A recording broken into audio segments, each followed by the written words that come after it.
A child who looks like me. Youngo and Jian were such a beautiful couple that everyone envied their love. Suddenly, one day, Youngo discovered she was pregnant. Upon learning he was going to be a father, Jian was overwhelmed with happiness and made a plan to propose to her. Unfortunately, on his way to meet Youngo, Jian was hit by a car driven by a stranger. After the accident, Jian's memories from about 3 years ago completely disappeared. Jian's mother also took the opportunity to separate Youngo and Jian, causing her to misunderstand him even more. Could Jian regain his memory and meet his child later? In a small corner of the street, a couple was talking, looking very tense. I just need one word from you, just say that child is mine. The girl sadly looked up at the guy standing in front of her. He kept asking pressing questions, that Yenna was his daughter alone. Just say Yenna is our daughter. The girl trembled under his harshness. She pursed her lips and pondered, I'm the one who has to endure everything. Involuntarily, she slowly raised her hand and gently touched the guy's face. Why does your face show such extreme pain? Who heartlessly made this man so desperate? He grabbed her hand and earnestly begged, tell me, please. Confirm it to me. His words made her even more heartbroken. I have to say that for this man.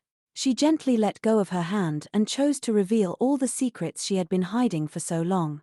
Yes, the child is yours. After hearing the words from the girl's own mouth, his heart pounded wildly. He hesitated and continued, that little girl is ours. 7 years ago, she was extremely confused when she held the pregnancy test stick with 2 clear lines in her hand. No way. How can this be? This girl was Youngo. At that time, she was just a junior in college who had just stepped into life. Youngo still couldn't accept this harsh truth. She collapsed on the table in helplessness. There must be a mistake. I don't remember. I just went out for a drink. No. Could the problem just be the alcohol? Calm down, be calm. She hugged her head and tried to remember the events of that night. Then everything started to go wrong. After drinking alcohol, Youngo and Jian had intimate moments together. He confidently promised her, I won't do that. Just thinking of that part made her face blush completely. Oh my! Thousands of questions appeared in Youngo's head. What should I say when I meet him? Will he agree to take me to the hospital? What if he gets angry? She pointed to the pile of pregnancy tests on the table and shouted, how can you be angry with that? It's Jian's fault. It's all your fault. While Youngo was at a dead end, she suddenly received a new text message. She suddenly remembered that it was time for her date with Jian, our date. Without thinking much, she quickly swept all the pregnancy tests into the drawer, but one test was still left on the table. After getting ready, she quickly went down the street into the bustling crowd. Youngo tried to look around to find Jian. A few minutes later, she finally found him. Youngo quickly called out. She happily waved to Jian. This is my boyfriend, a 4th-year college student. As soon as he saw her, he immediately asked, why are you dressed like this? Then Jian suddenly put his jacket on Youngo. We've been dating for 6 months now. The first time we met was 8 months ago. That day, when I was in Australia on a working holiday visa, I met a man while I was standing and crying in front of the Korean department store because I hadn't eaten anything for 2 days. He lent me money without hesitation when I said I was exhausted. Since then, we've met more often. He's really kind. This thoughtful man is also very reliable. He always follows and protects me, always a perfect person until now. While Jian was fixing Youngo's coat, the girl became embarrassed, so she quickly pushed his hand away and grumbled, hey, I have my own fashion sense, okay? Jian laughed and praised, it suits you very well. But in Youngo's heart, she was still troubled by thoughts, but is he perfect? And using contraception for me, that in every moment of our body's pleasure, everything is under control. She quickly brushed away those thoughts and held hands with Jian to stroll down the street. The guy turned his head and asked, do you want to go eat something? She replied with a smile, I'm full. Suddenly, Jian stopped. He made a cute face and turned to ask, did you just refuse to eat? Youngo stuttered, not knowing how to explain because she was currently feeling very nauseous. Jian stared at her face suspiciously. He gently put his hand on Youngo's forehead to see if she was sick. That caring action, plus the handsome face of a Korean guy, made her heart flutter even more. He suddenly touched both sides of Youngo's cheeks. After knowing that she was okay, Jian put his arm around her shoulder and said, "Let's go. I'll take you home." A romantic sunset at Youngo's house. Jian carefully told her to go home quickly. Taking this opportunity, she also asked him, "You should come in with me." He immediately refused. "No, you look very tired. Go home and go to bed." Youngo smiled brightly and said, "No, I'm not tired at all. I have so much energy." On the surface, she was happy, but in her heart, she was extremely distressed. "Don't go. I need to talk to you." Even though she tried every way to keep Jian, she couldn't change his decision. "I still have some things to finish, so let's meet next time." Suddenly, a male voice called Youngo's name. Jian instinctively turned his head to look. A young man waved to Youngo with a happy face. She quickly recognized that it was her senior. As a habit, he ran to pat her head and kept asking, "Hey kid, how can you not see me for a whole month, even though we're neighbors? Are you that busy?" She only knew how to answer, "Yes, I've been a bit busy lately." The senior left and teased her, "Busy dating your boyfriend, right?"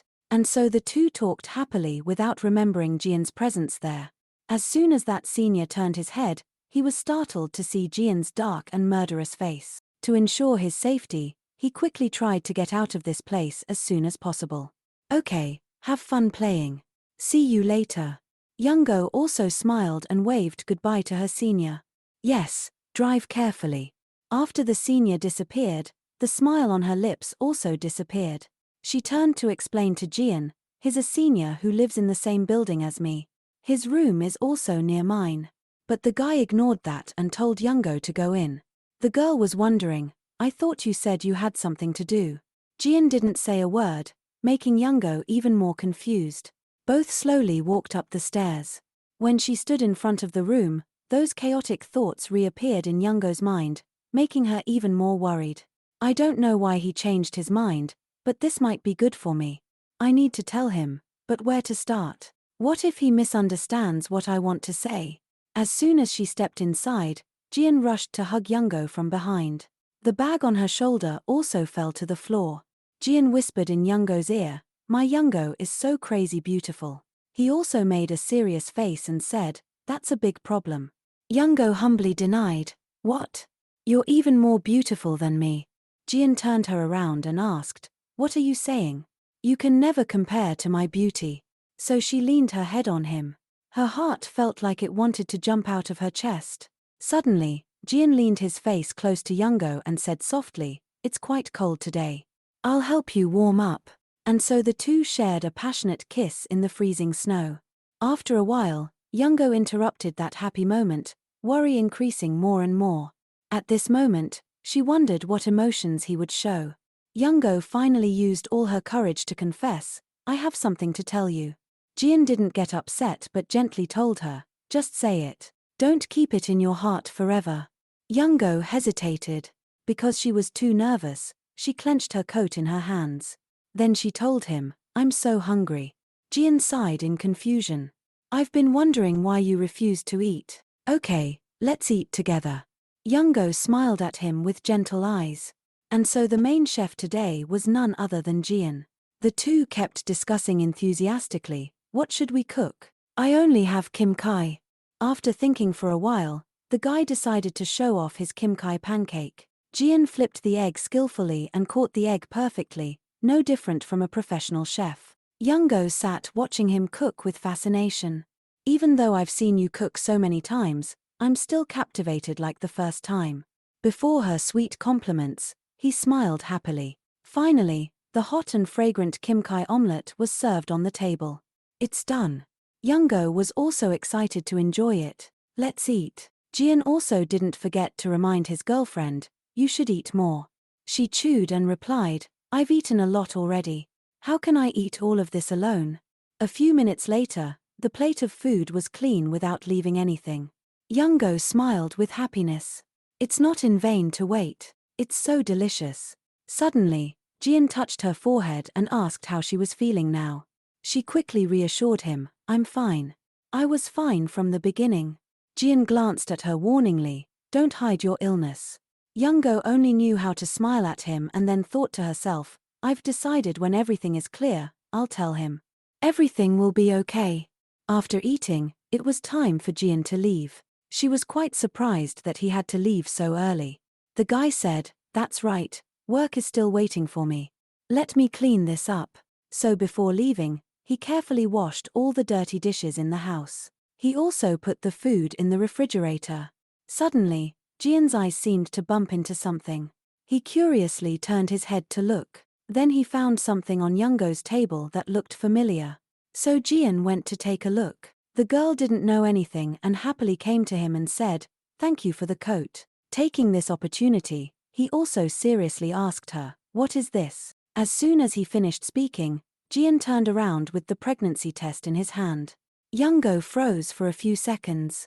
Before this awkward situation, without thinking much, she ran towards Jian, then snatched the stick from his hand and nervously threw it into the drawer.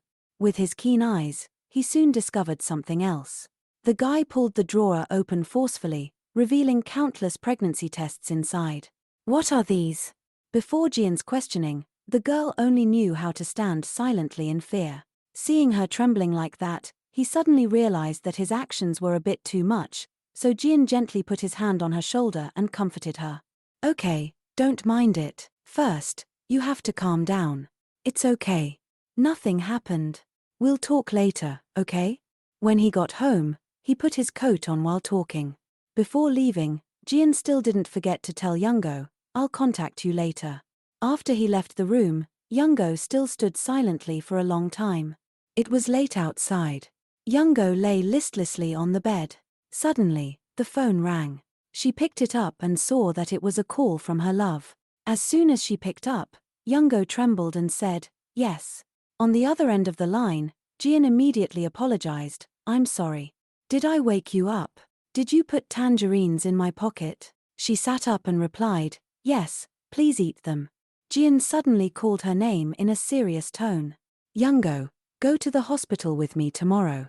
Youngo sat blankly for a while. She still couldn't believe that he would say these words to her. Jian kindly asked, you also need to get a pregnancy record book, right? I searched online and saw they say they would give you something like that. While talking, he fiddled with the proposal ring in his hand. Jian's care and understanding made Youngo extremely touched. Her eyes were teary as if she was about to cry because she couldn't control her emotions anymore. She burst into tears like a child. I thought you hated it. Seeing her like that, Jian became even more worried. Why would I be like that? I'm sorry. So, are you free? Let's meet and talk, then go to the hospital together.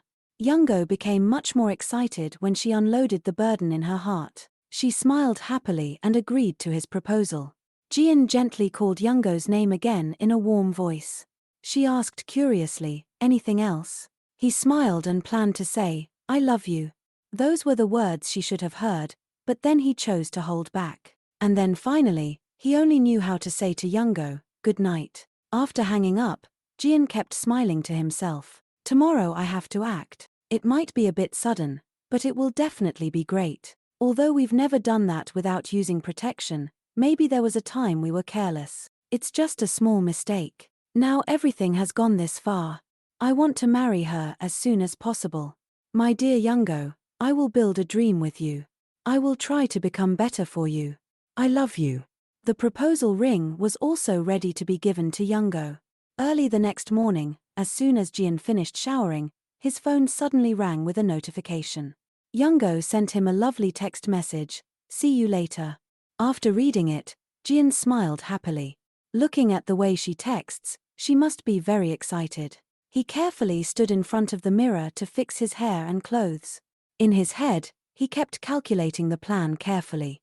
I need to go to the flower shop, so I should leave around 2 o'clock, he thought, planning to choose his favorite tie. Jian's mother suddenly called. As soon as he picked up, he quickly said, I'm listening, Mom. The mother had a little doubt. Are you busy?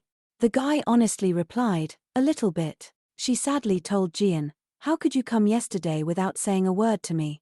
I'm so sad hearing this. He only knew how to say 2 words, I'm sorry. I've been too busy lately. The mother looked at the family picture and kept complaining about Jian. You're always spinning like a top. Mom has come home and played chess and had dinner with Dad. Jian also asked a few questions. So everything is okay? The mother only sighed and recounted, nothing too bad happened to me, but a few days ago someone threw eggs at your brother's car. There are so many weird people in the world. Be careful. Jian smiled and reassured his mother, you don't need to worry about me. I need to pick her up early. There's someone I want to introduce to you. She was quite surprised after hearing this. Who is it? But Jian insisted on keeping it a secret until the last moment. Okay, I'll call you back later. As soon as he finished speaking, his mother hung up. The guy sat silently for a few seconds, then put on a very elegant suit. He didn't forget to bring the proposal ring. After preparing everything, Jian quickly left the house. He always imagined a happy family with Youngo and their unborn child. He couldn't imagine how lovely the child would be if it looked like Youngo. One day, he would let their child print their first footprints on the white snow of the first season. He would teach them how to ride a bike, holding their hand tightly to avoid all the cruelty of the world. He would look at them carefully and say that he loved them with all his life. He pressed the down button to open the elevator. Finally, the guy managed to get out of the apartment. On the way to the car, he kept looking at the watch. I'm not late, am I? While walking normally, suddenly there was a loud braking sound, making Jian curious to turn his head to look. The bright light of the headlights shone directly on his face. Everything happened too quickly, so Jian didn't have time to react. The car rushed towards him at the speed of light. In the blink of an eye, Jian was lying on the ground. The impact caused a severe head injury. Blood kept pouring out like a waterfall. No, this can't happen. Suddenly, footsteps approached. Jian, lying down, wore a baseball cap covering his face. That person suddenly asked Jian, have you ever heard the name? Jian was confused, not understanding what was going on. Before he could understand the situation, the stranger left. Jian tried to use the last of his weak strength to beg him, don't, please save me. But in response to his plea was a loud roar of the engine. He brought his trembling hands closer to his coat pocket. It seemed he didn't have enough strength anymore. It's not good. I haven't picked you up yet. What if you cry? I just want. Youngo was startled and panicked when she met Jen's mother. The woman stared at her with a murderous look. Youngo became flustered. I'm sorry, is this not young Jen's house? She immediately asked. Are you Youngo? The woman questioned. The girl nodded in response. The woman stood with her arms crossed and introduced herself. I am Jen's mother. Come in. The mother glared at Youngo with hatred. Seeing her actions, Youngo secretly despised her. She immediately took off her shoes when told to come in. You really grew up without a father, Jen's mother said with a serious expression. Youngo was scared and sweated profusely. She politely bowed and said, hello, I'm very happy to meet you. Before she could finish, the mother interrupted. What the hell are you doing trying to open other people's doors? Youngo gently explained, Jen told me the password before. She snapped back, the password has been changed. If you keep trying and can't get in, shouldn't you give up? Worried, Youngo asked, I'm sorry, but has something happened to Jen? I'm very worried about him. Her concern made the mother even angrier. She said bluntly, how long are you going to bother Jen for? I've been wondering how much of a nuisance that person is, that Jen has to complain to me. If you understand, then don't look for him anymore. As soon as she finished speaking, she turned and left. Seeing this, Youngo quickly ran after her and grabbed her hand. Mom, please, can you let me call him just one more time? She decisively shook off Youngo's hand and shouted loudly, who allowed you to call me Mom? Because of you, my son. Her lips trembled uncontrollably. Jen's mother used her last bit of kindness to warn Youngo, leave while I'm still being nice and don't bother Jen anymore. This request left Youngo stunned. At the hospital where Jen was being treated, his mother was always sitting by his side, confiding in him. The surgery was a great success, so why haven't you woken up yet? It's been 2 weeks. Didn't you say you would never let me worry? Yunai shyly appeared at the door of the hospital room. Mom, she said. As soon as she saw her, her mood brightened a bit. Oh my, you're here, Yunai. She sat down and began to ask, Have you rested at all, Mom? She tried to smile brightly and said, I'm fine, but Yunai was still very worried. Don't be like that. You'll faint at this rate. At least you have to get some nutrition in your body, so I asked a doctor I know to make it for you. She firmly reassured her, I'm really okay. Yunai was determined to coax Jen's mother to go home and rest. I think he'll wake up today. I bet he'll look for you first when he opens his eyes, so you have to look at him with a face full of energy. She smiled happily when she met such an understanding girl. She's so smart. I heard Yunai is the daughter of Judge Charch. She even received an excellent scholarship. Jen should date someone like this. She turned her head and smiled at Yunai. Okay, I'll listen to you then. Yunai happily replied, yes, Mom. Be careful on your way. She didn't forget to wave goodbye to Jen's mother. Yunai suddenly became more cheerful. She put her handbag on the cabinet and kept praising Jen's manly beauty. How can you be so handsome? Yunai sat and admired his handsome face for hours without getting bored. Should I steal a kiss? He won't know anyway. Just as she was about to act, a sudden voice rang out, startling her. So unexcused, Yunai was furious that someone dared to ruin her good deed. You almost made me faint, Park S. He curiously asked Yunai, why are you so surprised? Don't we meet often? This is Park Sangu, Jen's high school friend as well as his military comrade, the person Yunai extremely hates, and of course so does she. Yunai sighed and turned to talk to him. Why are you here, Park? He casually replied, what other reason would I be here for? Of course to visit a friend. That's right, something is very strange. Jen's accident happened at 1:10, but the call to report the discovery came at 1:30. Moreover, the caller was a man. Hearing this, Yunai was a little startled. Suu felt curious and asked Yunai, you said you were a witness to the incident, but you didn't report it immediately, did you? She tried to remain calm and explained to Suu, my phone was out of battery, otherwise I would have reported it as soon as possible. Hearing this, he felt even more unreasonable. If the phone was out of battery, you could have run to the support room to borrow a phone to call. Yunai suddenly sat up in a panic. Jen began to have unusual reactions. Suu and Yunai immediately called his name loudly. The guy took off the ventilator himself. As soon as he saw his best friend wake up, Sangu teared up and asked Jen, can you see me? Do you recognize me? He looked at Sangu with blank eyes, then gently asked, who is it? Suu was stunned. He tried to ask again, you don't know me? Park Sangu. We went to the same high school and university, and I was your squad leader in the military. We've always been close, even when you were discharged. You really can't remember anything? Are you kidding me? Jen asked blankly, the military? I went to the military? Upon hearing the news that her son had woken up, the mother rushed to the hospital. She kept asking Jen, are you okay? Can you talk? Do you know how worried I was? Suddenly Jen's face became distorted, looking very painful. After receiving the doctor's diagnosis, she could only stand in the hallway with a sad expression. It seems that his memory from about 3 years ago has disappeared. He can only remember everything until he was 23 years old. Restoring his memory is the top priority. The family should try not to stress him too much. Yunai approached and tremblingly called her mom. As soon as she saw her, Jen's mother couldn't control her emotions and turned to respond, Yunai, the doctor said that his memory from 3 years ago is gone. It's unclear whether those memories can come back or not. As she spoke, her hands trembled uncontrollably. Hearing this, Yunai was equally shocked. Then he must have forgotten me too, right? Oh, maybe Mom doesn't know yet. Jen was quite sweet to me. He said that we would become a couple when we returned to Korea, but he probably doesn't remember anything anymore. Her face lit up again when she heard this.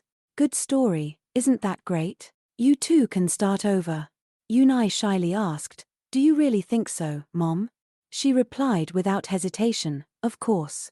Inside Jen's hospital room, he sat on the hospital bed with a dazed expression. The mother came in and asked, are you awake? How do you feel? He turned to reply, okay, I guess. Seeing her son like this, she couldn't hide the sadness clearly on her face. To make the atmosphere more cheerful, Jen's mother changed the topic. So you've met Yunai before, haven't you? When you were unconscious, she came to take care of you every day. Fortunately, Jen still remembered a little about Yunai, Chacha's sister. He happily confirmed, that's right. And also, do you remember this? Yunai said you liked her very much before you went to study abroad. You even wanted to date when you returned to Korea. After hearing her tell the story, he found it strange. Really? That's weird because Yunai's sister isn't my type. Jen's mother immediately said a few good words for Yunai. She's just a little quiet, but she's very pretty and kind. She's also very thoughtful to me. Suddenly Jen's headache came again. Seeing his uncomfortable expression, the mother was very worried. What's wrong? Does your head hurt again? She could only sit and watch her son go through the pain without being able to help him. After a while, Jen turned to reassure his mother, I'm okay. It's just that I have a feeling that I've forgotten something very important. One day, Youngo went to the hospital alone for a regular prenatal checkup. Seeing other people with their husbands taking care of them, Youngo felt even more lonely. In order not to let anyone see her at her weakest, she quickly turned around and burst into tears. She had to vomit every day because of the baby in her belly. At times like this, Youngo could only lie on the bed in exhaustion. Suddenly the phone rang. As soon as she looked at the caller's name, she realized in a panic that it was Jen calling. Youngo forgot all her fatigue and sat up, saying, Hello, Appa. On the other end of the line, a voice asked, Leono? Her eyes teared up again. It was really his voice. She said in a reproachful tone, Why didn't you contact me? What happened? Do you know how worried I was? Jen politely replied, Thank you, I'm fine. Youngo got out of bed and worriedly asked, Where are you? I'll come right away. Just when she thought they would be happy together again, Jen said something that left her completely stunned. I heard that Mom came to talk to you on my behalf. Everything is over, right? She asked blankly. Jen said bluntly, That's enough to clarify the situation, right? It would be very troublesome if you continue to call me. So can you stop this? You don't want to ruin other people's lives, do you? If you continue to contact me, you better prepare yourself for the consequences. Youngo tremblingly asked, Consequences? Jen didn't explain anything further. He just sighed and said goodbye. I'll assume that you understand, so I'll hang up now. Take care. Youngo still couldn't believe what had just happened. No way, this can't be real. She tremblingly called Jen again. This must be a joke. The whole sky collapsed completely when Jen didn't answer her phone even once. The subscriber you are calling is temporarily unavailable. Please leave a message after the beep. Time passed quickly. Today is the first birthday of my child. The child said Mama for the first time. I don't know where she learned it from, but sometimes she even says Dada. Jen, our little girl can run now. Today she's going to kindergarten. She's very curious and eats very well. She also likes to touch my face and sometimes hums cheerful nursery rhymes. Do you know that next year Yenna will be in first grade? She is lovely, cute, and has many friends. Although she lacks the love of her father, Yenna is still bright as the morning sun. I don't want to wait for you anymore. Outside the park, the little girl curiously asked her mother, Mom, why is there a toy vending machine here? Why did people put this here? Mom, this is the lovely little girl Yenna. The little girl stubbornly asked her mother to explain it to her. Mom, why? Why? Youngo chuckled and asked, Yenna, are you asking that because you really want to know or because you want something in here? Be honest. Yenna made a clever face and replied, Because I want a toy. Youngo had no choice but to give in. Okay, just one. Okay, you're already so tricky at just 5 years old, just like someone. Then she gave Yenna a few coins and told her, Listen to Mom, just take one, okay? Yenna happily ran to the machine and put the coins in. She quickly turned the control knob and a random egg fell out. Yenna smiled brightly and shouted to her mother, Mom, look, it dropped right. What I wanted. Youngo was quite surprised Yenna liked this. The little girl smiled brightly and replied, Yes, it looks like a ghost stone. One black and one white. Seeing her daughter have such mature hobbies, she felt happy in her heart. Youngo sighed and told Yenna, Okay, put it in your bag and remember not to play with it outside. The little girl obediently followed. The hope that one day he would contact me has disappeared. Now that I think about it, he never said he loved me. I am happy with my current life because God brought Yenna to me. As soon as she got home, Yenna called out to her grandmother. Grandma. She happily came out to greet her beloved granddaughter. My little princess is back. Come sit down and eat. So the three of them sat down to have dinner together and talked lively. It's very delicious, Mom. Really. At the same time, Yenna glanced at her mother as if she had a sneaky plan. Just as she was about to put the ball on the table, Youngo quickly stopped her. Yenna, I told you not to play with food. The little girl made a pouty face and replied, I'm sorry. The grandmother sat on the side smiling at Yenna's cuteness, then thoughtfully picked up a lot of food for her granddaughter. My little puppy should eat this too. Seeing the grandmother always spoil her granddaughter like that, Youngo sighed and told her mom, let her do it herself. But she quickly retorted, but if you leave her alone, she won't eat. Hearing this, Yenna immediately flattered her, it's okay, Grandma. Just seeing Mom eat well makes me feel full. Before Yenna's sweet words, both of them burst out laughing. I don't know what to say to this little puppy. After finishing dinner, Youngo helped her mother clean up the dirty dishes on the table.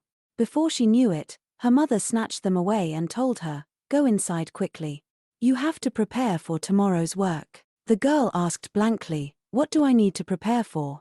The mother worriedly said, after all, it's the first day with the boss. Youngo didn't have any worries at all and quickly helped her mother wash all the dirty dishes in the kitchen. I just need to relax, so please rest, Mom.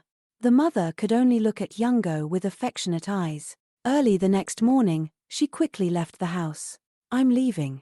The mother didn't forget to remind her daughter, be careful. Remember to eat lunch properly. Youngo smiled brightly, hoping for a smooth day. On the way, she had a phone conversation with her boss. Yes, department head, I'm on my way. He immediately said, Assistant Lee, I plan to go to Nom. Hearing this, she was a little confused. Aren't we going to the headquarters in Ivory Planning? The department had announced shocking news to her.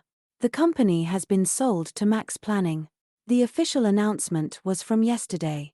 Didn't you see it? Youngo stood still for a long time. Everything happened quite quickly.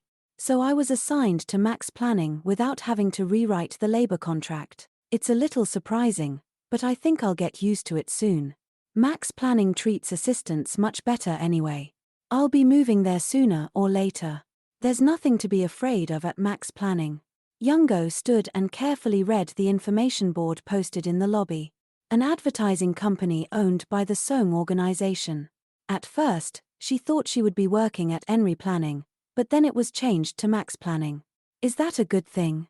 Anyway, it's a big company and close to home too. Suddenly, a man approached and called her name. Leong Oh. The girl turned her head in a panic and replied, yes. The man greeted her with a smile, nice to meet you.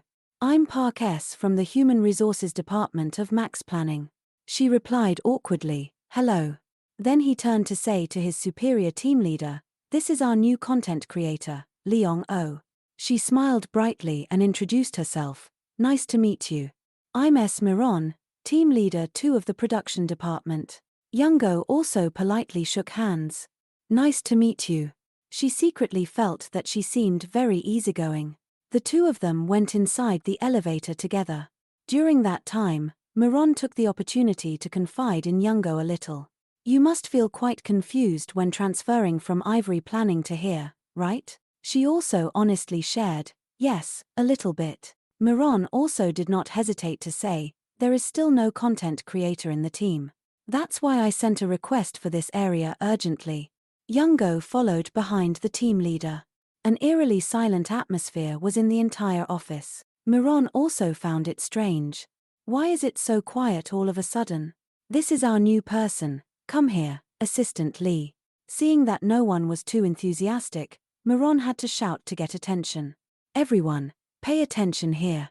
She is the new member of our team. Her name is Leong Oh, the content creator of the team. This is the graphic designer Song Kian. He gave a bright smile and greeted Youngo. Miron continued to introduce, Over there is the deputy program director Park Yang-kwong. He also waved to her. That's also the designer Go Yoonu. This person had a cold appearance.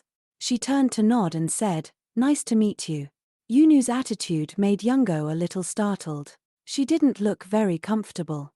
However, she tried to remain calm and replied, "I'm looking forward to working with everyone." Team leader Miron also kindly led Youngo to her desk. "This is your workspace. Let's Kyun introduce you to everyone in the company later." He immediately agreed. The bustling atmosphere suddenly disappeared again.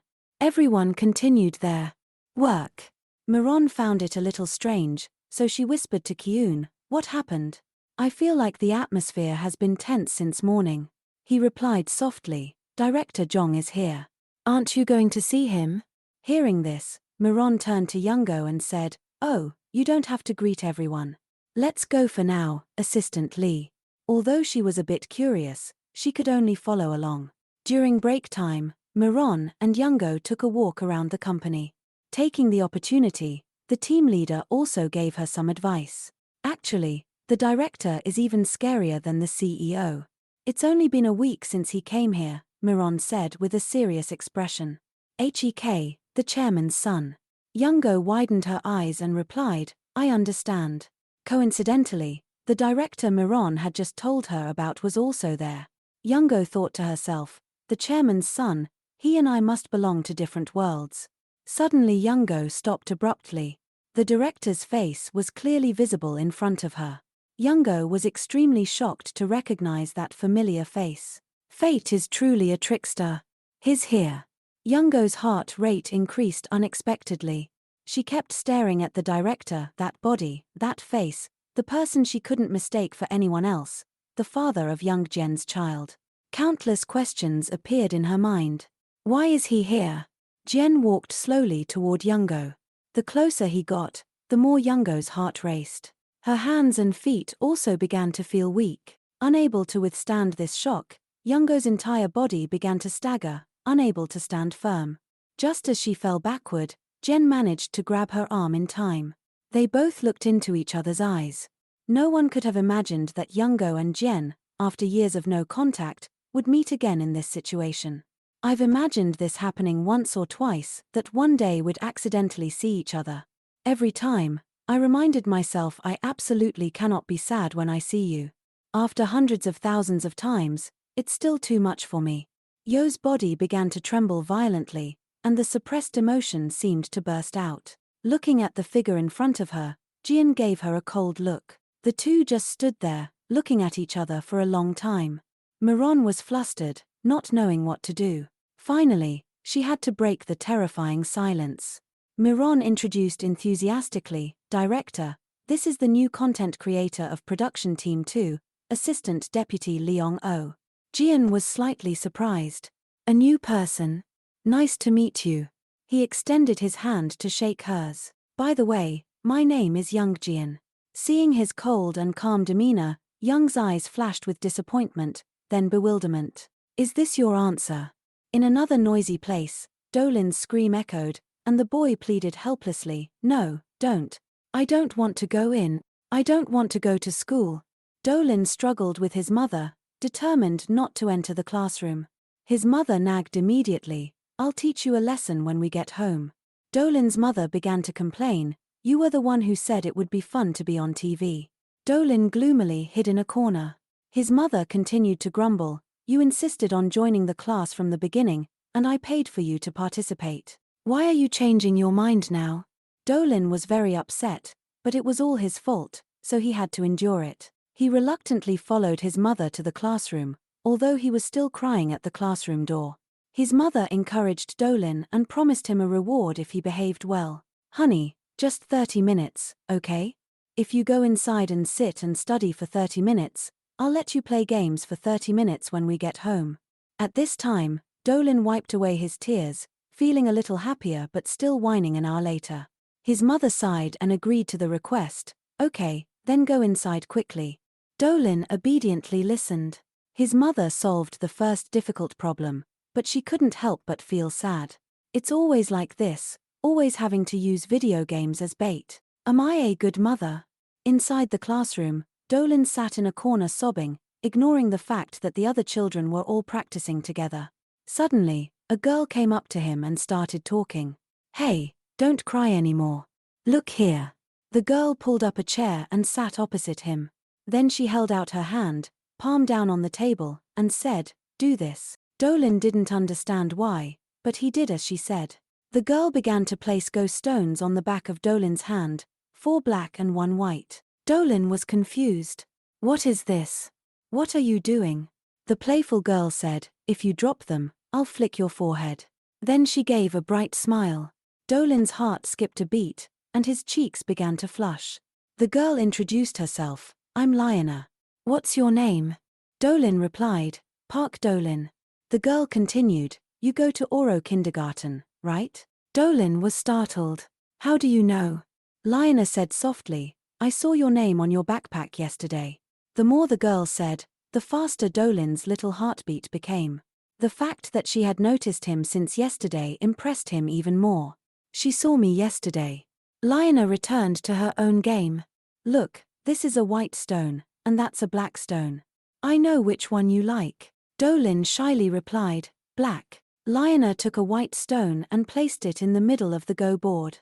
"Then I'll put my stone here to capture yours. Do you know how to do it?" Dolan focused on thinking, gently placing several black stones on the Go board until 4 black stones surrounded the white one. Lionel exclaimed in surprise, "So you know how to play?" The girl smiled, her face radiant. "If you know how to play, why were you crying? Don't be a crybaby." At this moment, Hubert officially shot Dolan. His heart skipped a beat. "I'm Park Dolan." He'd never met a girl like this in his entire 6 years of life. Outside, Dolan's mother looked anxiously inside. "It's been 30 minutes, but he hasn't come out yet. Could he have been crying since then? Ah, here he is." But contrary to his mother's expectations, Dolan waved goodbye this time. Moreover, his face was brighter, and a smile bloomed on his lips, which surprised his mother. "Hey, he's smiling." Park Dolan ran straight to his mother, ran as fast as a flower, and shouted loudly. He jumped into his mother's arms and hugged her tightly. Seeing her son so happy, his mother felt relieved. "How was class? Did you have fun?" Dolan replied excitedly, "Yes, I loved it." His mother stroked Dolan's head and asked kindly, "So, what did you have the most fun with?" Dolan blushed and shyly asked, "Mom, what are the signs that you've fallen in love with Dad?" His mother chuckled softly. "Oh my gosh, you even know about that." Dolan nodded and smiled slightly. "Yes, because I felt that way today." His mother and Dolan left. The boy said excitedly, "Mom, from now on, I'll go to school diligently every day." Back at the company, Jian focused on reading the report, but he still couldn't focus. "Why does that bother me so much? What's the name of the content creator from Team 2? The image of the girl he met that morning still made him think. She gives me a strange, rather uncomfortable feeling." At this time, a knock on the door suddenly rang, interrupting his thoughts. Miron entered and nodded slightly to greet the director. "This is the list of candidates." Jian reached out to receive the documents from Miron. Skimming through a few pages, suddenly he spoke up and asked, "That new content creator, did she have a health checkup before joining the company?" Jian handed back the file. Miron received the question, which confused her. "Of course, it's mandatory." Jian then said, "She looks like she could collapse at any moment. It seems like there's a problem with her health." Miron was flustered because after leaving the director, Youngo immediately became radiant. Maybe it's because of the director, but who would say that directly? Miron changed the subject. "Maybe it's because she was too nervous. She looks quite outstanding." Jian's expression suddenly became serious. He said sternly, "Does this seem like I'm joking?" Miron was startled and stood still as a statue. Jian immediately made a request. "Call assistant Le Young-o here right now in the office." Young-o was listening to a new colleague explain how to work on the computer. "To submit your work, you can put it in the company's shared folder. It's quite convenient because you just have to drag it in." Young-o nodded, continuing to ask, "At my old company, we used cloud storage. Aren't you worried about security?" Kyun immediately explained, "That's why we have folder passwords." Young-go was surprised, as if enlightened. Oh, passwords. Thank you, Kyun, I've learned a lot. Kyun was flustered. I've only shown you everything I know. After all, I've only been here for 3 months. At this time, Miron suddenly came to them. One side was happy and normal, while the other side of Miron was a dark abyss. She called out, Assistant Deputy Lung-o, Director Young is calling for you. Young-o was surprised. Miron turned around and walked away listlessly. Don't mind me, let's go together. Young-go looked at her faltering gait, feeling somewhat worried. She hurriedly ran to stop her team leader. I can go by myself. Miron shook her head and said, It's okay, I'll go with you. But be careful, it'll be quite terrible. Miron trembled and raised her hand in a thumbs up. Let go. Seeing her pale face and hearing her reminder, Young-go suddenly felt uneasy. Why? Soon, she hurried after the team leader. He looks like he doesn't know me at all. Is he planning to ask me to quit? Tell me to get lost because I'm interfering with his life. Miron knocked on the door, then pushed the door open and entered. Director, I brought Assistant Lung Young-go here. Jian stood up, then walked over to Young-go. Are you okay? Young-go was surprised. At this time, Jian explained, earlier, when we met, you seemed quite uncomfortable. Young-go didn't understand even more, her face was blank. Jian continued to scold, hitting her sore spot. You applied for Ivory Planning but ended up in Max Planning. You're disappointed that you didn't get into the company you wanted, right? Because Max Planning is better in every way. Young-go began to feel uncomfortable. Why did he call me up here and rant about this? Jian asked the decisive question, can you do this job well? Young-go sighed and replied casually, yes. Jian smiled slightly, mocking her. I thought you would answer better since you're in the creative field. Young-go hesitated, thinking, did he bring me up here just to tease me? Young-go replied angrily, when I'm working, I'll be different. I'll do my best. Only then did Jian happily let her go. Okay, I'm looking forward to the results you bring in the afternoon. When the sun had flooded in, as Jian was about to put on his vest to leave, a knock on the door suddenly rang. Suu peeked his head in and asked, Director, are you planning to go home? Jian said helplessly, please act normal. Suu entered and continued happily, I'm still not used to it. It feels like you're out of my reach. Director Jian suddenly suggested, should I transfer you somewhere else so you can get used to it? Suu was shocked. What? Seriously? Jian then gave a sly smile. Seeing that sly face, Suu was furious. Hey, I got a heart attack because of you. Don't joke with me like that every time. You say that, and I always think you're being extremely serious. Jian listened to those nagging words. Suddenly he asked back, is it really that scary when I say that? Suu exploded and shouted, of course. It's even scarier when you ask like that. Jian was slightly sad and lowered his head, mumbling, so I'm really scary. Suu was surprised. What's wrong? Jian explained the employees. The two entered the elevator and continued their conversation. Oh, I know Assistant Deputy Lung-o. She works in content creation. Is something wrong? Jian said calmly, his face turned pale when he saw me. Suu sighed and frowned. Do you think there are only 1 or 2 people like that? Suddenly Suu thought in another direction. Wait, he saw her face. Young Jian, I know. Suu said in a suggestive tone, I understand, my friend, that assistant is pretty, isn't she? Jian coldly ignored him and changed the subject. Did you bring the car out yet? Seeing his friend not answering, Suu smiled even brighter. I bet something happened. Look at the way he's avoiding the question. Just as the elevator opened, Suu changed the topic. What are you going to do if you don't have anything to do? Do you want to come to my house? Why should I go there? Suu explained, your mother, the Supreme Being, told me to invite you out to play. Sometimes you have to get along with your family so you can get married quickly. Jian was bored. Why do you have to care about those words? Just pretend to listen to her. Suu sighed. There was no way to deal with him. Pretend. Do you think I'm like you? Jian said goodbye to Suu. I'm leaving first. He walked out to the driver who was waiting. The only life I have to pretend is the life I don't regret losing 3 years to. It's the life where I just have to maintain everything as it is without effort. I'm living such a bland life. Jian returned to the cold house, turning on the lights for some light. He took off his vest and tie and threw them casually on the chair, gently placing his watch on them. The image of Le Young-oh appeared in his head again. Jian suddenly thought, I'll say I like women with longer hair more. Is it because of her name? Jian took out a bottle of medicine. He always had a strange obsession with 12 o'clock. He took the medicine, thinking about how exactly 12 o'clock kept appearing in his head. Young Jian walked out listlessly, collapsing onto the chair and closing his eyes to rest for a bit. Suddenly, there was a beeping sound outside the door, the sound of someone entering. Jian opened his eyes slightly. The woman entered. Jian widened his eyes in surprise. The person in front of him was the person he had been thinking about, Lung-oh. Jian stammered, "What's wrong? What are you doing here?"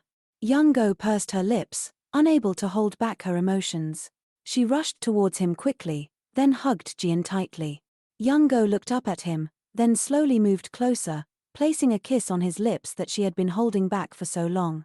Jian was dazed, still not understanding what was happening, but subconsciously he responded to her. Jian lifted Young-oh onto his body, pushing her down on the chair. Suddenly, he fell off the chair. Jian opened his eyes, panting. It turned out to be just a dream. Jian looked around, from the bedroom to the kitchen, there was no one there. Jian blamed himself. "I'm crazy." "You're going crazy, young Jian." Young-oh, walking on the empty road, was angry with the thought. Why are there such strange people in the world? Did he really call me up to the office just to say that? After returning home, her mind was still lingering with the thought, that's not the young Jian I used to know. No, certainly the young Jian from then on was fake. I didn't even know he was the young chairman of an entire corporation. Whatever, I don't care. Perhaps because I had Yenna, her thoughts were suddenly interrupted by the welcome hug of her little daughter. Young-oh also quickly responded to the girl with a gentle voice, "Mommy's little princess." Her mother was also shouting from the small kitchen, "Aren't you supposed to work overtime today?" Young-oh nodded in confirmation, "Yes, it's my first day." Then she didn't forget to examine her daughter. "How was Mommy, Yenna? Was today school fun?" The girl also responded with an enthusiastic attitude, "Mom, today I made a new friend at school." This information made Young-oh feel very surprised and asked back, "Do you even know what friends are? Are you already best friends?"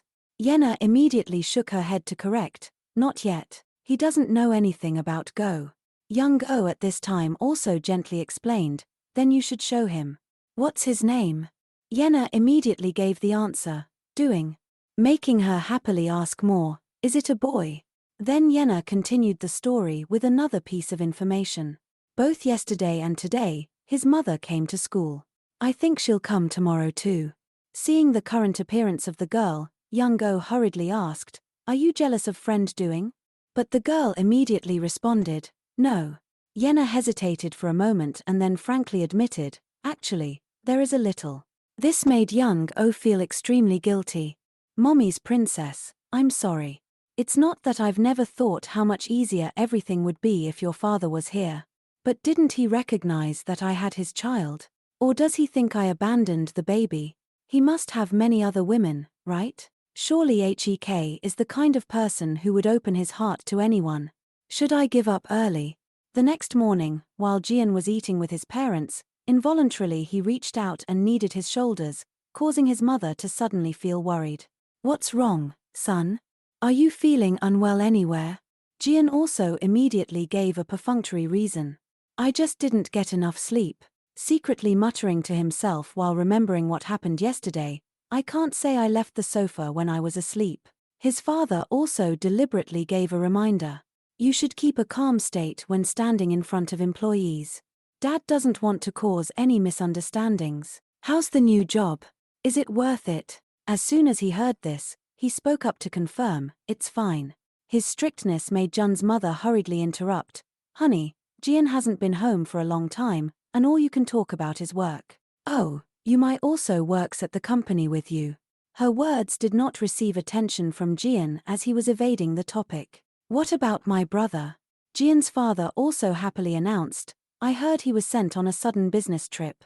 After returning to the living room, he felt extremely empty. He'd always feel very strange every time he went home to his parents. His childhood memories were very clear, but he didn't remember anything from the last 7 years. Since realizing that, he felt like he was struck by lightning. His train of thought was suddenly interrupted by a loud call. Son, what are you doing? Jian turned his head and answered. Just messing around. Dad, what's up? She replied in a gentle tone. He just left for work. Mom told Dad to tell you, but he seemed to be in a hurry. Jian quickly said goodbye, then I should go too. But when she nodded in agreement, okay, be careful. He suddenly called out, Mom, the 3 years of my lost memories, what happened? Jian's mother's face suddenly changed. Then she forced a smile and explained, you went to the military. Nothing special happened. Causing Jian to quickly fall into thought, so that's probably the reason. She quickly advised her son, losing your memory simply means you don't have to worry about the past anymore. Then Jian's mother came to his side again with a whisper, do you remember you used to have a small mark right here? Mom can know what you're thinking by looking at it. Every time you feel bad, it turns red. He quickly confirmed after hearing this information. I remember. That's why I use my hair to cover it up, because it's quite uncomfortable for me to have my thoughts read. At this time, she deliberately reminded him, if you're having any problems, can you tell Mom? Jian happily agreed to reassure his mother. I understand. She quickly gave him a warm hug. Mom loves you. You are all I have. After arriving at the company, Young-go secretly complained, I couldn't sleep at all last night, but I still have to go to work. Her colleague greeted her warmly, good morning, making Young-go feel better. Kyun, here early today too? He replied with a bright smile, I'm still new anyway. Would you like to go to the break room with me? I can show you how to use the coffee machine. Young-go nodded in agreement after hearing the offer. Sure, wait for me to put some things down first. While she was rearranging things in her bag, she heard a familiar voice. Guess who we have here? Yo, is that really you? Do you remember me? Young-go said, it's me, Chun Bin. She immediately replied, I remember you, Chun Bi. There's no way I could forget you. She was still very happy. It's great to see you again. How have you been? Young-go had to politely reply, I'm fine. Do you work here too? Yunin friendly took her hand. Yes, I work in content creation. So you're the assistant production manager. How long have you been working here? When Young-go answered, only about a year, Yunin exclaimed in surprise, really? What have you been doing? She paused for a moment, then continued to boast, I'm already a manager here. Young-go and Yunai were classmates throughout the first year of high school. She always asked her about the things she brought to class. Do you like it? You know I never touch it, although she tried to refuse. No thanks, I don't wear makeup. Yunai kept pulling her, you're already pretty, so if you wear makeup, you'll look like an angel. And this is a branded item. But Young-go continued to refuse. Thank you, I really don't need it. Her classmate spoke up, she doesn't need it, Yunai.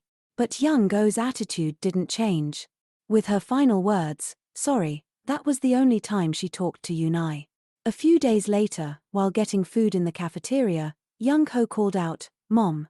But she signaled him to be quiet. Young-ho's mother was working in the kitchen, which caught Yoon's attention, and she secretly watched them. Then she quickly went to get food. Young-ho's mother, despite being exhausted from the hot working environment, cheerfully wished Yunai, enjoy your meal. Unexpectedly, she was met with a harsh attitude. Hey you! How can you blatantly scoop food with those wet hands? You have to change your gloves. Young-go's mother, though a little surprised, quickly complied. I'm sorry, I'll change them and get you another tray. However, I used my sleeve to wipe, not my hands. Anyway, I'm very sorry. Enjoy your meal. Yunai committed an outrageous act by deliberately spilling the soup. The loud noise caused Yo to look up.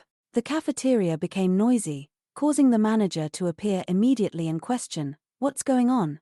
A friend of Yunai deliberately accused Young-go's mother. She threw the soup at Yunai after he gave her advice on hygiene issues.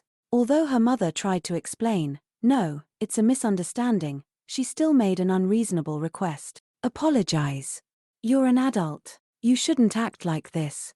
You should apologize like a responsible adult. Young-go, unable to watch any longer, angrily left the table.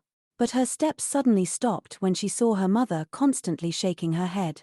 She whispered, "Don't come here," causing Young-go to bite her lip and try to endure. Her mother bowed her head with respect. "I'm sorry." That's how her mother was fired from the cafeteria. In the following days, Young-go always heard whispers from her classmates. "I heard that the person who pushed Yunai in the cafeteria was Young-go's mother. I also heard that she takes leftover food from the cafeteria home. She probably does that to feed him.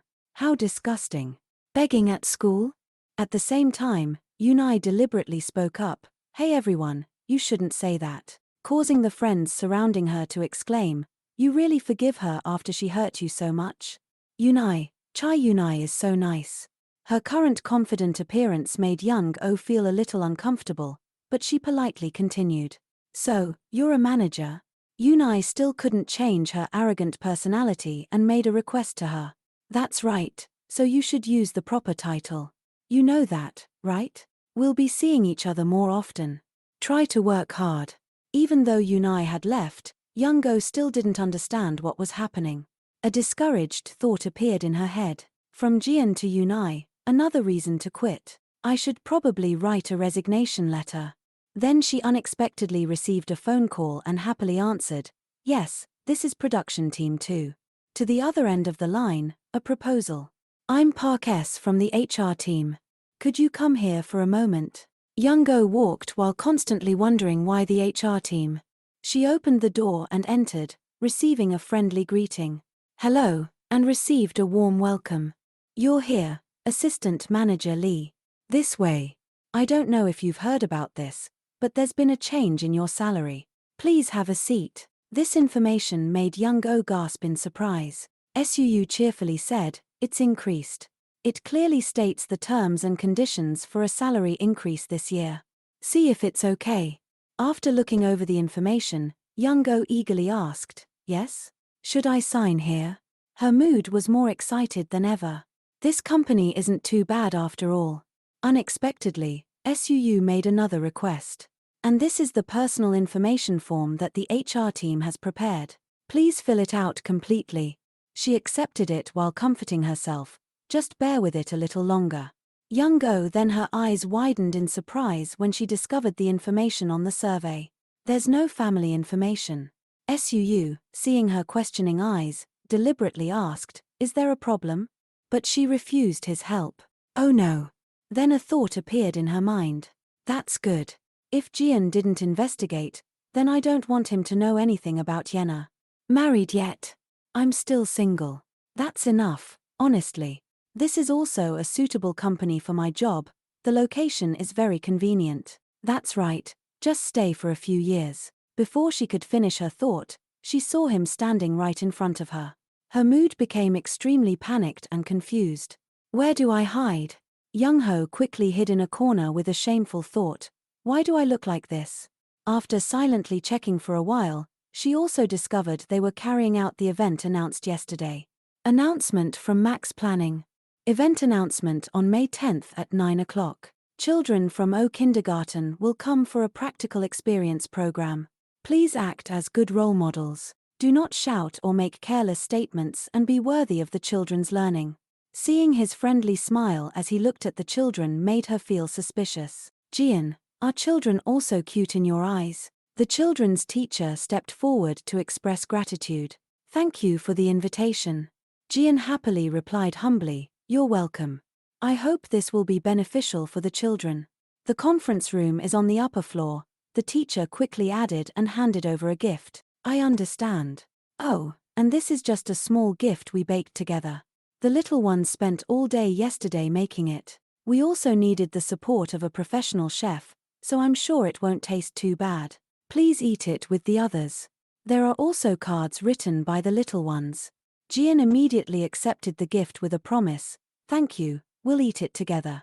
Before taking the children to the conference room, the teacher reminded them to say goodbye before going upstairs, causing the children to quickly say in unison, Goodbye, Uncle Jian.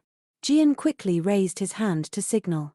The elevator door closed, and Jian intended to turn and leave but stopped after moving a short distance. He threw the bag of cookies into the trash can. This action made Young-oh feel extremely indignant. She quickly rushed out with a loud shout. Wait. Young-oh decisively grabbed Jian's hand, her eyes fixed on the bag of cookies with a disappointed thought. Is the father of my child this kind of person? She loudly questioned. How can you throw them away like that? Jian was stunned for a long time, then quickly pulled his hand away. For some unknown reason, he touched her hand again and deliberately held it tightly without letting go.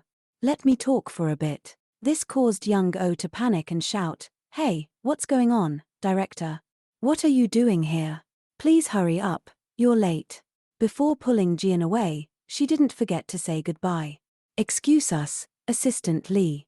I mean just me. I'm sorry. I'll contact you later. The two quickly entered the elevator. When only the two of them were left, Suu began to scold, Hey, you scared me to death. You're in big trouble. How could you hold a female employee's hand like that? No matter how much you like her, you can't do that. She's not just any woman, she's Assistant Young-oh. Jian maintained a calm attitude and replied, You were rude to me. While returning to the office, Young-oh couldn't escape the feeling of disappointment. I knew it. Everything he showed all this time was fake. I can't stop feeling upset. She continued to receive a call. Production Team 2 speaking. She heard a familiar voice, Assistant Lee, it's me, Suu. You must have been surprised just now. I apologize for his strange behavior. I hope you can forgive him. Although Young-oh outwardly replied cheerfully, Oh yes, it's okay, she felt resentful inside. Why is Suu the one apologizing? Doesn't Young-oh have a mouth to apologize? He continued to explain, Actually, I'm Director Young-oh's classmate. We were classmates in high school. He was also my senior, although he probably doesn't remember anything. Therefore, as a friend, I will give him some advice. I will definitely ask him to apologize to you. Young-oh deliberately dissuaded him after hearing this. It's okay. It's not too big of a deal to make a fuss about. I'm fine, really. Before hanging up, Suu enthusiastically reminded, I understand. Well, feel free to tell me if you encounter any difficulties in the future. I will do my best to help you solve them. After hanging up, Young-oh shuddered in fear. I want to go home. Seeing her appearance, her colleague came to ask, Assistant Lee, I just wanted to remind you not to forget the drinking party at 10 o'clock. See you later. We'll wait for you there. Young-oh felt extremely stressed. Drinking party, that's the celebration party with Yoon's team. During the meeting, Young-oh was constantly promoted by the head of the department. The plan for the new product of One Liquor will be handled by Team 1 and Team 2. This is our content creator assistant Lee Young-oh. Yoon enthusiastically greeted after hearing the introduction, You're here. I don't know how to take on all that work. I'm looking forward to working with you. The people in the room continued to discuss. The target audience is office workers in their 20s to 30s. The idea will be a special fermented barley for me to enjoy after work. Then how about telling the story of a single person? We can make them look sad because they constantly see couples day to day. Then Team 2 will have a great advantage because everyone is single. Kian immediately asked Young-oh, Do you have a boyfriend? She naively replied, Not yet. Yoon unexpectedly spoke up, probably not suitable for the conversation. The story of living alone is a long time ago. Or should we let Assistant Lee write the main script? The team leader immediately concluded, We will try to further develop what we just discussed. The next meeting will be next Tuesday. Thank you everyone for working hard. Yoon then continued to flatter the team leader, You must be very tired.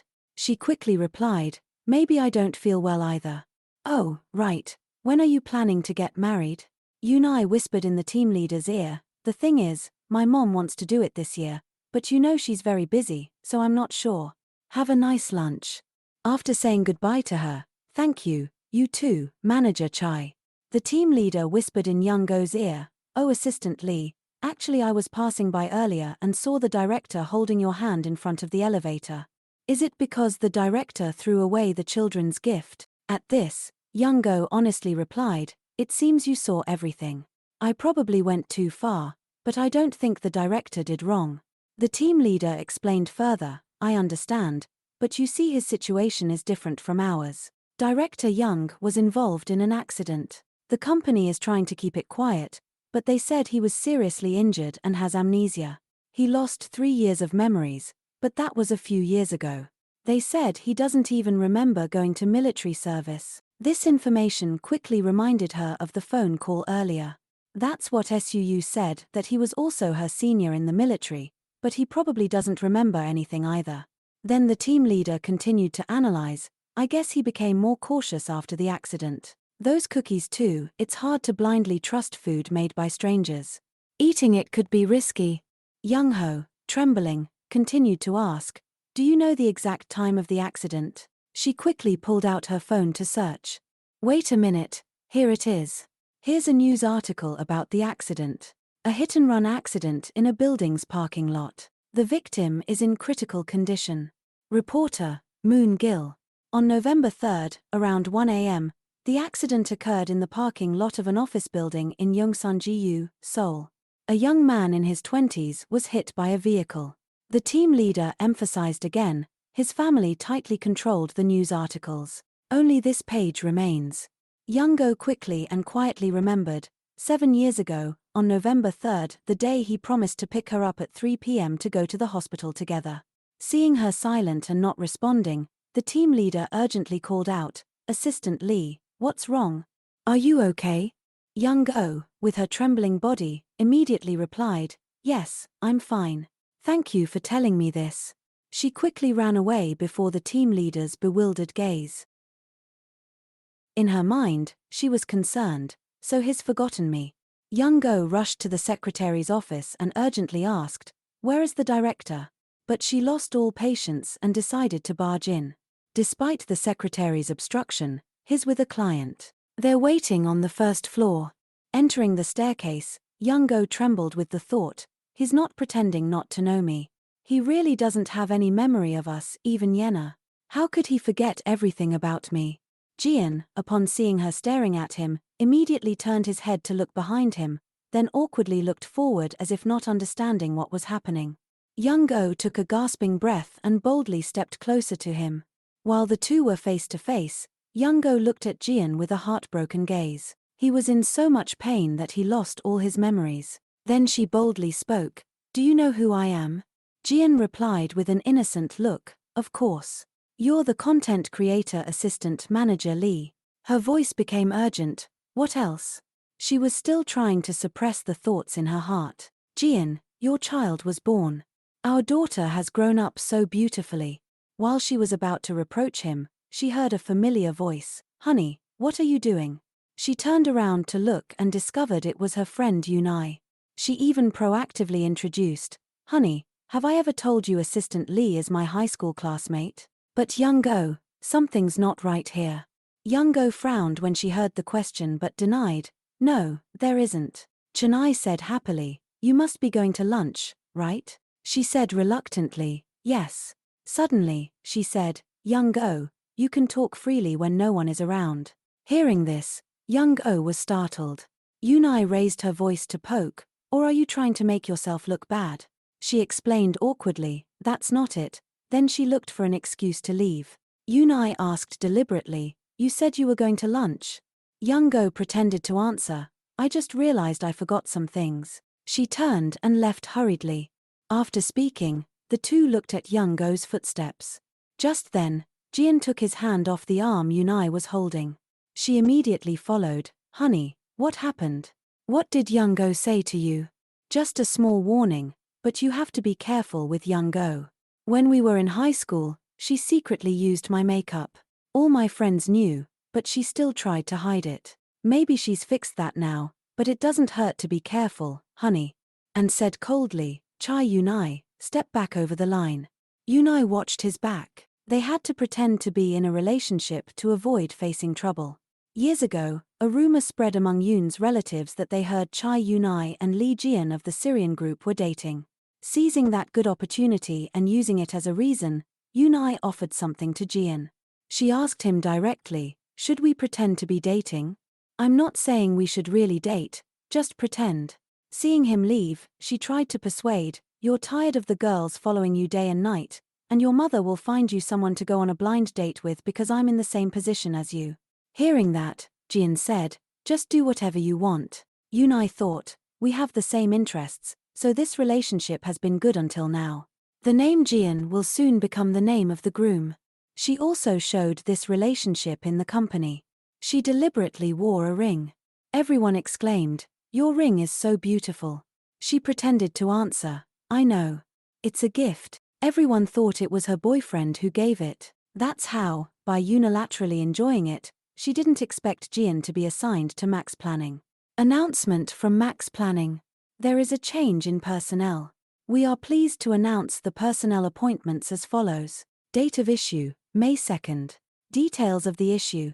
Change of position issued by Jian, Strategy Department, Saurian Food Division. Change, Director of Strategic Planning Department of Max Planning. Honestly, Yunai was a little hesitant at first but then immediately felt relieved. Jian was always like that, both in the past and now. The things she found showed that his relationships in the past had been wiped out. She received a report of his personal life. This is the report for the request she sent a month ago. After the information gathering process, they did not find any impact on Jian's personal life. He has good relationships with everyone around him but has never been too close to any woman. She's not sure if he has misophobia or not, but is always alone.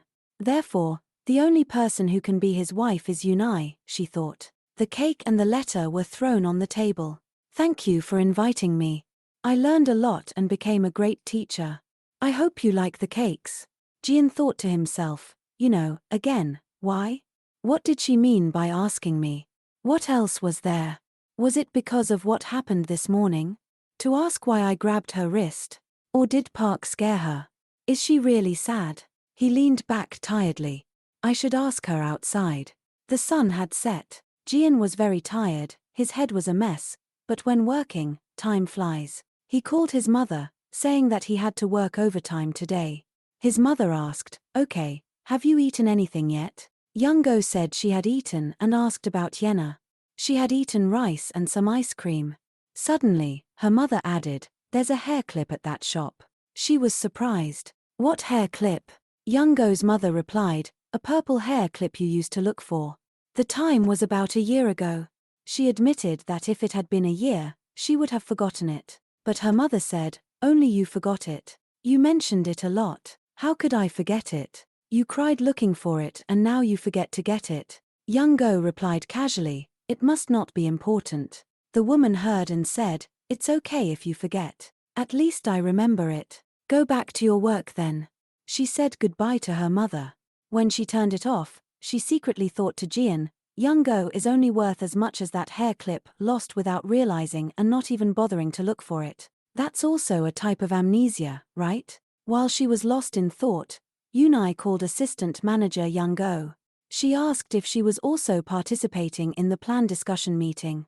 She pointed to the file. Can you bring this to that room for me? It's essential for the meeting. Youngo agreed. When she heard, suddenly she asked assistant manager Youngo, did I say something that made you uncomfortable? She was surprised. I'm not uncomfortable. Yunai poked again. You're not upset that I'm giving you more work, are you? Of course, Youngo said no, but she sighed. Assistant manager Youngo, if you know how to be angry to the point of turning red in the face just because of those little things, you should also know how to stop hurting others and ruining their mood. Yunai deliberately attracted the attention of the staff, then she picked up the file. Okay, I'll do it myself. Try to calm down. Youngo just stared blankly after her. What's wrong with her? The sound of children crying loudly filled the sky. No, I'm not going to brush my teeth. This makes the parents very tired. This kid, come here now. The boy hugged the leg of the man who had just come home. Dad, save me. The mother scolded. Come back here quickly. The boy begged, Mom, just today, just today. She shouted, no, today.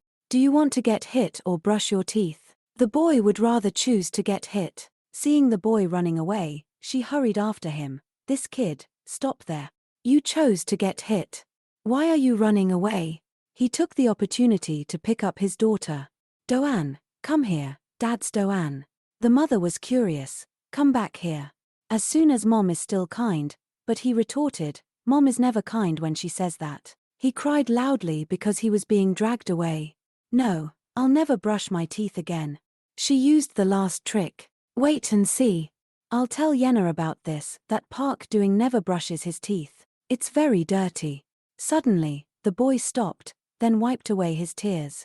Mom, I'll do it myself. He walked away after speaking. His father was also stunned. What did he just hear? He followed quietly. Unbelievable. Our son has changed. The child who always secretly eats his boogers. He was shocked and asked his wife, who is Yenna? She said, she's Doan at the BEDC center. She's very pretty, talented too. She looks very smart. The head of the center has to praise her too. She's really an excellent child. He was very happy to hear that. That's right. They have to become close friends. At the company, Yunai kept finding fault with Young Go. Young Go, what's wrong with your expression? She didn't understand. What do you mean? Yunai said, you look like you're busy thinking about something. Young Go refused, thinking, I'm not bothered by anything, but she argued, that's exactly what I'm saying. Even when you're very normal, you look like you're bothered by something. Young Go, I'll say this to you, I think you better fix your expression a little. I didn't do anything wrong to climb to a higher position than you. Young Go's face went blank when she heard that. She laughed, understanding. Young Go wondered, maybe this is a good thing for some people. Chai Yunai has always been like this, a bad-tempered, malicious person. She can only curse her at the meeting. The current calls were experiencing slow connection. However, Metal has a technology combination that can completely solve this problem. It can also operate stably even in areas with weak signals. That would be a great tool for people who frequently make phone calls. Just then, Jian entered. Everyone was stunned. Director, he said. Don't mind me, just continue. Everyone was sweating. Hello, Director. How can we pretend? Then he pulled up a chair and sat down. Okay, let's continue. Everyone watched Jian and Yunai. They were sitting close to each other. They must have something to say, Young Go thought to herself. 7 years ago, Jian was always the one who took the initiative. He never cared where it was. It would always erupt without a bit of restraint. It may be a little different for those he has only met for a few months or with those who have forgotten him for a few years. But from just now, she glanced. Why does it feel like he's staring at me? Why don't you focus on the meeting? Why are you doing that while your lover is sitting right next to you? The presenter continued, the expected product price is now 50 billion won in 3 months, including production costs and online costs. Jian suddenly spoke, very good, I'll look forward to it. Young Go got goosebumps. Don't say that while staring at me. Finally, it was time to go home. Young Go tiredly entered the house. I'm home. Her mother peeked out, you're back. As soon as she got back, she asked where Yenna was. She said the girl fell asleep while waiting for her to come back. She slumped on the chair. Every time I go to work, I feel like I'm getting a year older. If I stay there for 3 weeks, I'll be the same age as Mom. Suddenly she jumped up. Mom, should I just quit? Unexpectedly, she was very nonchalant. Yeah, just quit. Quit and I'll quit working at the restaurant too. She pouted. Why are you quitting at the restaurant? We have to work together. She said, you can't even cook a decent meal. She asked, is the job not going well? Why do you want to work at a restaurant? She sighed, no, I just want to try something else. Just then Yenna came out. Young Go quickly stood up. Little Princess Yenna, are you still awake? Let's go to bed with Mom. The girl asked, why are you so late, Mom? I waited for you a long time. She coaxed, I'm sorry. Mom promises to play with you a lot this weekend. Yenna softly called her, saying that Park Doing keeps walking around after her. He bothers me a lot. Young Go asked, has Doing taught you how to play chess? The girl replied, Mom, only the teacher teaches us how to play chess. Both Doing and I learn from the teacher. She hugged the girl, that's right, you have to learn from the teacher. She sighed, I wish I had a teacher, someone who could give me advice whenever problems arise. The next morning at the company, Jian thought to himself, I've been working hard with the company's main meeting. The more meetings, the more events, the less time I have to rest. Just then, the secretary asked him, Director, you're back. He replied, yeah. Is there any contact? She said, she would make a report right away. Before leaving, he said, by the way, there was an employee who came to visit yesterday. Young Go, when did she come? The secretary replied, around 12 o'clock. He smiled. It seems urgent. Did you talk to her? Call Young-oh back for me. Outside, Young-oh was told there was a typo in the text. The boy said, if you discount up to 75%, isn't that too much? She begged, please don't tell anyone. Keep it a secret for me. Keihan, proud, said, let me see. She tried to beg, come on, don't say it, I'll treat you. Suddenly, someone called Y.O. The secretary said the director was calling her. She was stunned. Why call me again? Keihan cheered, good luck, assistant manager. Young-go knocked on his door and bowed her head to greet him. When she entered, she said, hello, director. I was informed that you were looking for me. He said, that's right. Jian approached, making her afraid with his sharp eyes and cautious, slightly tense expression. His words hinted he wanted to say more than one thing. The silence stirred curiosity. Okay, I admit this feeling is not normal, but being pulled doesn't mean you have to follow. I have to understand it correctly. Jian's voice interrupted her thoughts. Sit down. Young-oh was very tired. She wanted to be with him but also didn't want to abandon herself. Jian pointed to the cake tray. Just take as much as you want. These are the cakes from yesterday. She asked in surprise, did you pick them up again? He asked back, you don't want what I picked up? She quickly denied it. No, Y.O. picked up a cake. Jian was always watching her every move. He said, I just heard today that you were looking for me yesterday. You should explain why you were looking for me so urgently. Seeing that Young-oh seemed hesitant to speak, Jian offered, just speak freely. The girl pursed her lips for a long time, then boldly replied, I came for the cakes. Jian had to stop for a while because of this reason. Young-oh said calmly, because I will be the one eating it from now on. If you intend to throw away food, please give it to me. I just wanted to say that. Seeing her aggressive attitude, Jian smiled and asked, so you only looked for me for that? Young-oh answered without hesitation, yes. He asked, but you cried and didn't say that. Young-oh explained awkwardly, that's because the situations are different. The more she answered, the more curious Jian became. What are the different situations? She had to answer to get over it. It's just my personal problem. Suddenly, Jian glared and asked in a serious tone, did Vice President Park Sang-gu threaten you? Young-oh asked in confusion, afraid that Jian would have unnecessary misunderstandings. She replied, no, definitely not. Vice President Park Sang-gu is a great person. Jian stared at Young-oh without saying anything. A silent atmosphere suddenly enveloped the entire room. Young-oh looked at Jian with sad eyes and thought, more than you, I shouldn't have been weak. The man who never talked about family with me, the man who ruthlessly forgot everything, the man who doesn't believe in me anymore, doesn't know I have a child. I wonder if you are a bad or pitiful person.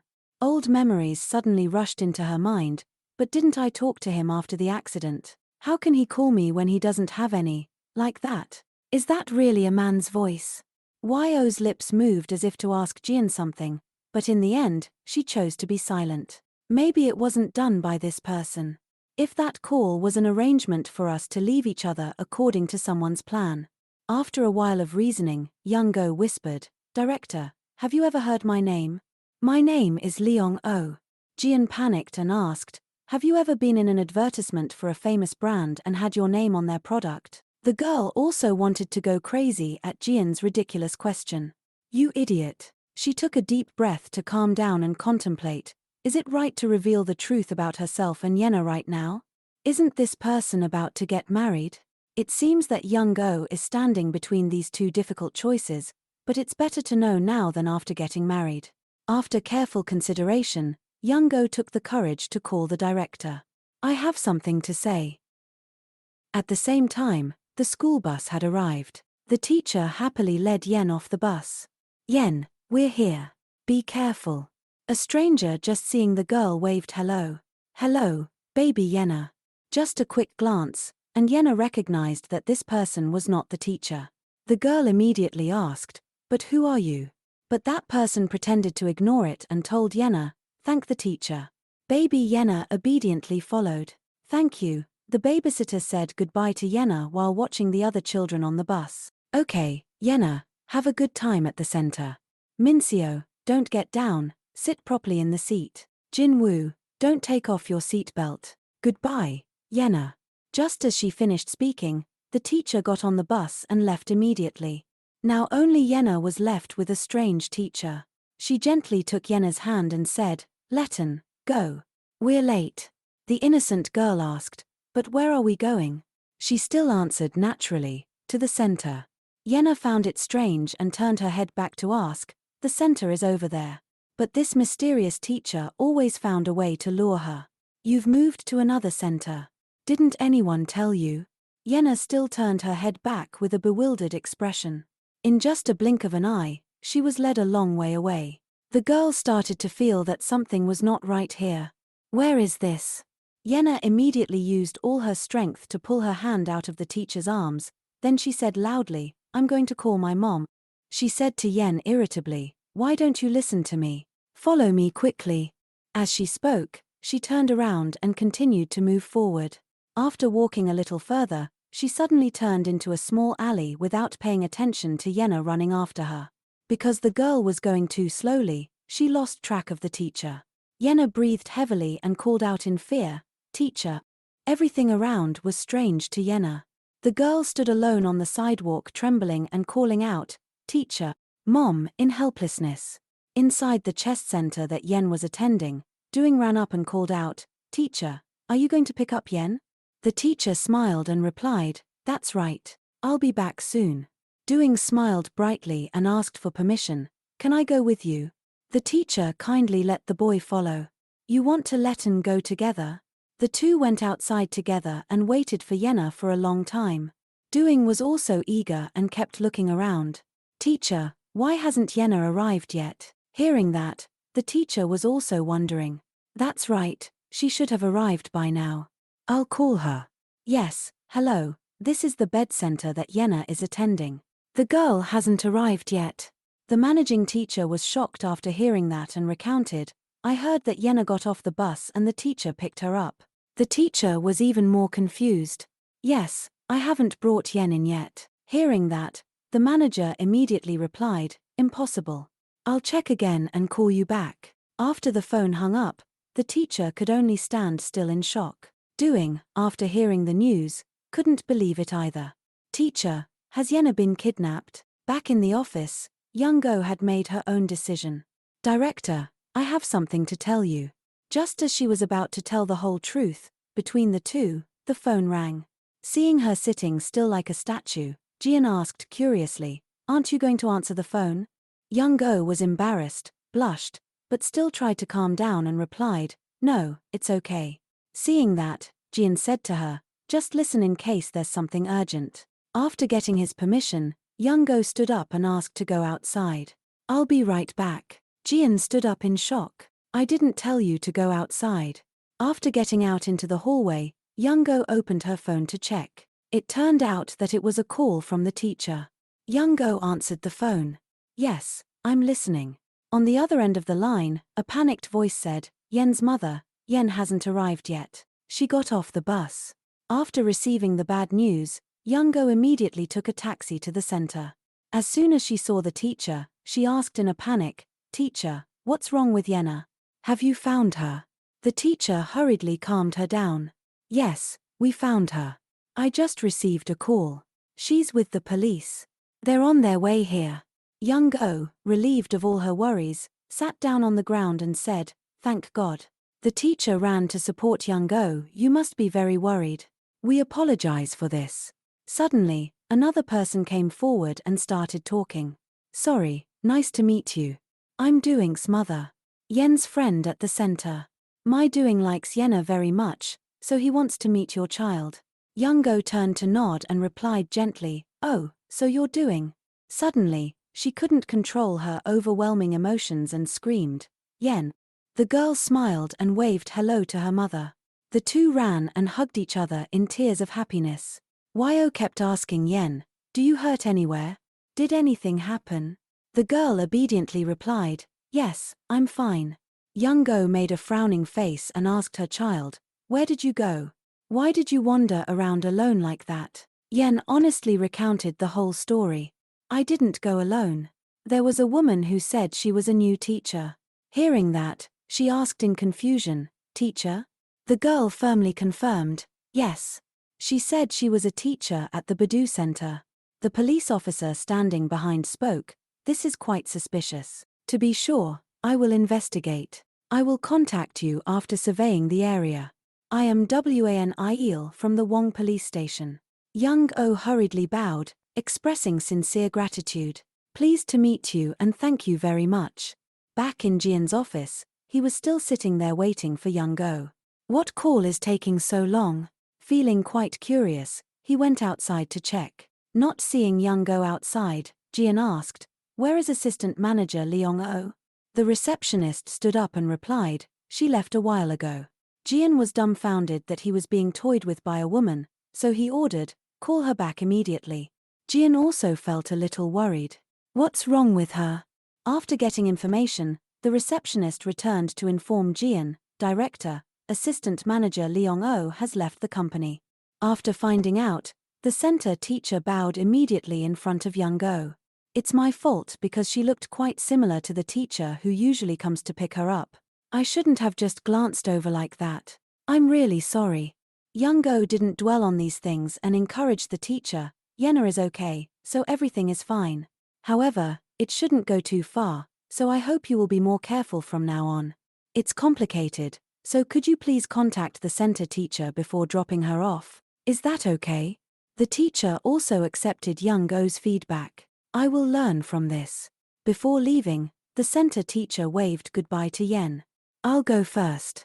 See you later." Yen, the little girl, obediently replied, "Goodbye, teacher." Young-oh sighed in relief. "It's been a long day, hasn't it?" Doing's mom suddenly approached and asked, "Sorry, Yen's mom, I drove here myself. I can take you home. You must be tired." Young-oh smiled shyly and replied, "I owe you one." Doing's mom chuckled and said, "I'd be happy if you agreed." Doing's mom even thoughtfully opened the car door for the two kids to get in first. On the way, she took the initiative to start a conversation with Young-oh. "So, where are we going?" She replied, "I guess we should go to the market first." But Doing's mom asked back, "Are you talking about the market nearby?"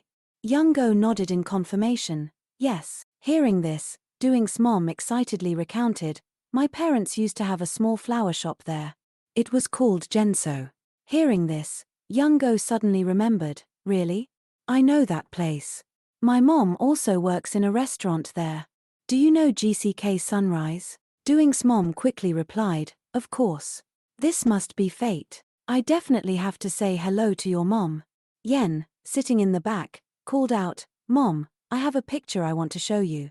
I drew the animal at the daycare." Young-oh was curious, "Really?" So she gently opened Yen's bag. A picture of a strange animal appeared. Young-oh asked blankly, "Yenna, what is this?" The little girl excitedly replied, "It's a deer." Hearing this, she could only smile awkwardly to make her happy. "You're so good." Yenna thought it was true, so she eagerly asked back, "Really, Mom?" Young-oh didn't say anything but secretly prayed for her to grow up healthy. Suddenly, she noticed a strange piece of paper in Yen's bag. Young-oh curiously tried to take it out to see what it was. It turned out to be a small letter tucked into Yen's bag. After reading the contents of the letter, Young-oh's face turned pale. She has her mother's looks and her father's personality. She is the embodiment of both of them. Young-oh fell into her own silence. Someone knows. She looked at Yen, who was laughing innocently. "That I gave birth to young Junk's child. There are eyes watching me and Yen. Should I call the police? Will the police come for a non-emergency call? But what if I'm facing a very powerful person such as Sun Gant's father? Seeing young Go sitting lost in thought, Doing's mom called out, "What are you doing?" She startled and stammered, "You're really cool." Doing also expressed admiration for young Go, "You're really cool. You're doing a great job raising your child. You're amazing." Young Go modestly denied, "No, I don't know what I would do if something like today happened again. I left the office because Yena went missing." Doing's mom seemed to understand young Go's feelings. "That's understandable. By the way, Yen's mom, how about I take Yena with me after picking up Doing at the daycare? After her Go class, she can come to my house to play with Doing and Doan. I think her mom can pick up Yena after she closes the restaurant." Young laughed shyly and replied, "That's a good idea, but I'm afraid it will bother you." Dolan's mom confidently replied without hesitation, "It's okay. Yena is very well behaved. Doing listens to her more than me. If Yena is around, I think Doing can change completely. So, Yen's mom, let's try that next week, shall we? I will take care of her and ensure safe play for just 1 week." In Youngo's eyes, Doing's mom was like an angel sent to save her life. How can there be such a wonderful person? Inside Jian's office, he was still sitting motionless like a statue. His face was pensive and thoughtful. Suu suddenly entered and asked, "Aren't you going home?" Hearing this, Jian stood up and replied, "I'll go right now." Seeing that Jian's attitude was a bit different, Suu approached and tried to strike up a conversation to change the atmosphere. "Should I tell you this funny story? My son is crushing on a little girl. It's love at first sight. My wife secretly told me that kids grow up pretty fast." Jian indifferently asked back, "Is that all?" Suu was curious, so he asked directly, "You seem cold today. What's wrong?" Jian retorted testily, "What is it?" As soon as he opened his mouth to say, "Is there something?" Jian suddenly turned and left, avoiding the question. "Nothing. Let'n get ready to go." Suddenly, Suu teased, "Do you hate me?" Hearing him chatter on in his ear, Jian could only sigh in exhaustion. Then he turned and said directly to his face, "You talk too much nonsense. I like you very much." Suu was quite surprised by this. "You like me? You?" Jian didn't hesitate to reply, "Yes, I like you. That's why I kept you here even though my mother brought you."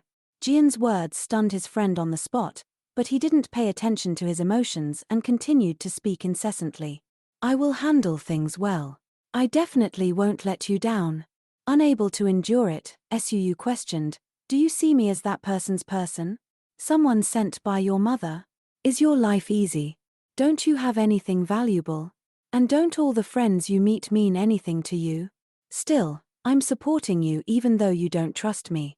I don't know what you're thinking, but I've always considered you a good friend. You jerk, I'm supporting you, not your mother. You idiot." After expressing all the frustrations in his heart, Suu turned and left, leaving Jian behind with a mess of troubles in his heart. Switching scenes to Yen's house, young Go kept reminding her child, "Yena, you can't talk to strangers, do you hear? If someone offers you food, you can't follow them, okay? If you don't like it, shout. You can do it, right?" The little girl nodded in response, "Yes." Young Go glanced at the little girl and asked, "You'll say you'll do it, but you won't listen to mom anymore, will you?" Yen replied confidently with overflowing enthusiasm, "Yes." "No." Young Go then presented a hypothetical situation. "If an adult comes and says, 'My hand hurts, can you help me carry things?'" Yena gave a gentle smile and replied immediately, "I'll help them." Young Go could only cry silently in helplessness. What should I do with this clever child? She hugged Jenana tightly and confided, "An adult asking a child for help is a bad adult. Can you refuse to help a stranger?" Yena blinked and replied, "Yes." Early the next morning at the company, Youngo stood enjoying a cup of coffee. Suddenly, someone came to talk to her. "Hello, Assistant Manager Youngo." She replied warmly, "Yes?" "Hello," the new receptionist asked. "Have you met the director yet?" Youngo asked blankly, "Why?" She said, "I saw a note on your desk. Have you seen it?" Youngo shook her head in confusion. "I haven't seen it." The girl said, "The director was looking for you yesterday, HK, in his office." Hearing this, Youngo's face turned pale. "I forgot. If he's been waiting for me so long, He might get angry. She rushed to the director's office to find him, but fortunately, Jian had fallen asleep some time ago. Youngo boldly went closer to admire him from a distance. Thoughts suddenly flashed through her mind. His mother must be the culprit behind this. He inherited his looks from her, while his personality is like his father's. He resembles you 80%. Maybe his mother has meddled in this. Does she know a lot? Does she know about Yenna? I'm not sure about that. I have to find out through the people around this man, of course, about this man. Tears welled up in the corners of Youngo's eyes. Jian, wait a little longer until I find the culprit. I must dig up information from the people around this man and ensure Yenna's safety. Everything else can be taken care of later. I will let you meet Yenna one day. Unintentionally, Youngo's tears fell on Jian's hand, but she was unaware of it. She turned away with lingering feelings. Just a little longer. But as soon as she took a few steps, someone grabbed her hand. Youngo blankly turned around to look. She saw that Jian had woken up and was holding her hand to stay. Jian stared at Youngo and asked, "What are you doing?" Suddenly, he grabbed Youngo's hand and stammered, "She kissed me." His words made her blush with embarrassment. Standing frozen, she slowly pulled her hand away, stammering, what nonsense is this?" Hearing this, he replied, "I don't want to make a big deal out of it. You have to take responsibility for this." She hurriedly explained, "Wait, that wasn't a kiss." Without letting her say more, he slowly stood up and said, "Okay, we'll say it was just a light kiss." It sounded a bit off, but she still said, "Once." He stood with his arms crossed, his face a bit sulky, and said, "Unbelievable. I've been through a lot, but I've never received a light kiss while sleeping." Hearing this, she panicked and explained, No, director, you misunderstood." At this moment, her face became embarrassed as she stammered, "That was tears." Youngo sighed and didn't dare look directly at him, saying, "That wasn't a kiss. I only shed a tear." His words stunned him for a few seconds, then he turned away and said something. Seeing this, she quickly grabbed him and said hurriedly, "No, I'm telling the truth." Hearing this, he asked, "Then why did you shed tears when you looked at me?" As he spoke, he turned back to look at her with a serious expression. Hearing him ask that, she hesitated and replied, "It's because you resemble my late father too much." She didn't know that lying like this would be very serious. He propped his hands on his hips, questioning her, "You think I'll believe that?" She sighed and said seriously, "It's the truth." Hearing this, he moved closer, asking repeatedly, "In what way? How do I resemble your father? Do you have a picture of him? Show me." The continuous questions made her unable to react in time, and she became flustered, stammering, "Wait, She slowly took a step back and said, "You look handsome like him." "My dad was really handsome." Then she quickly turned and said, "Well, I'll leave now." Before she could leave, he called out in a loud voice, "Wait. Yesterday you said you wanted to say something."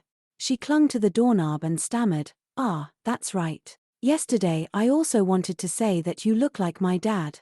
Now, if you'll excuse me." As she prepared to pull the door and leave, he said again, "Yesterday I waited for an hour." His words made her pause for a moment, thinking that she would be touched, but no. She turned around with a disgruntled look and said, "Just an hour." These words stunned him on the spot as she left the room. Youngo thought to herself, he's showing off just because he waited for an hour.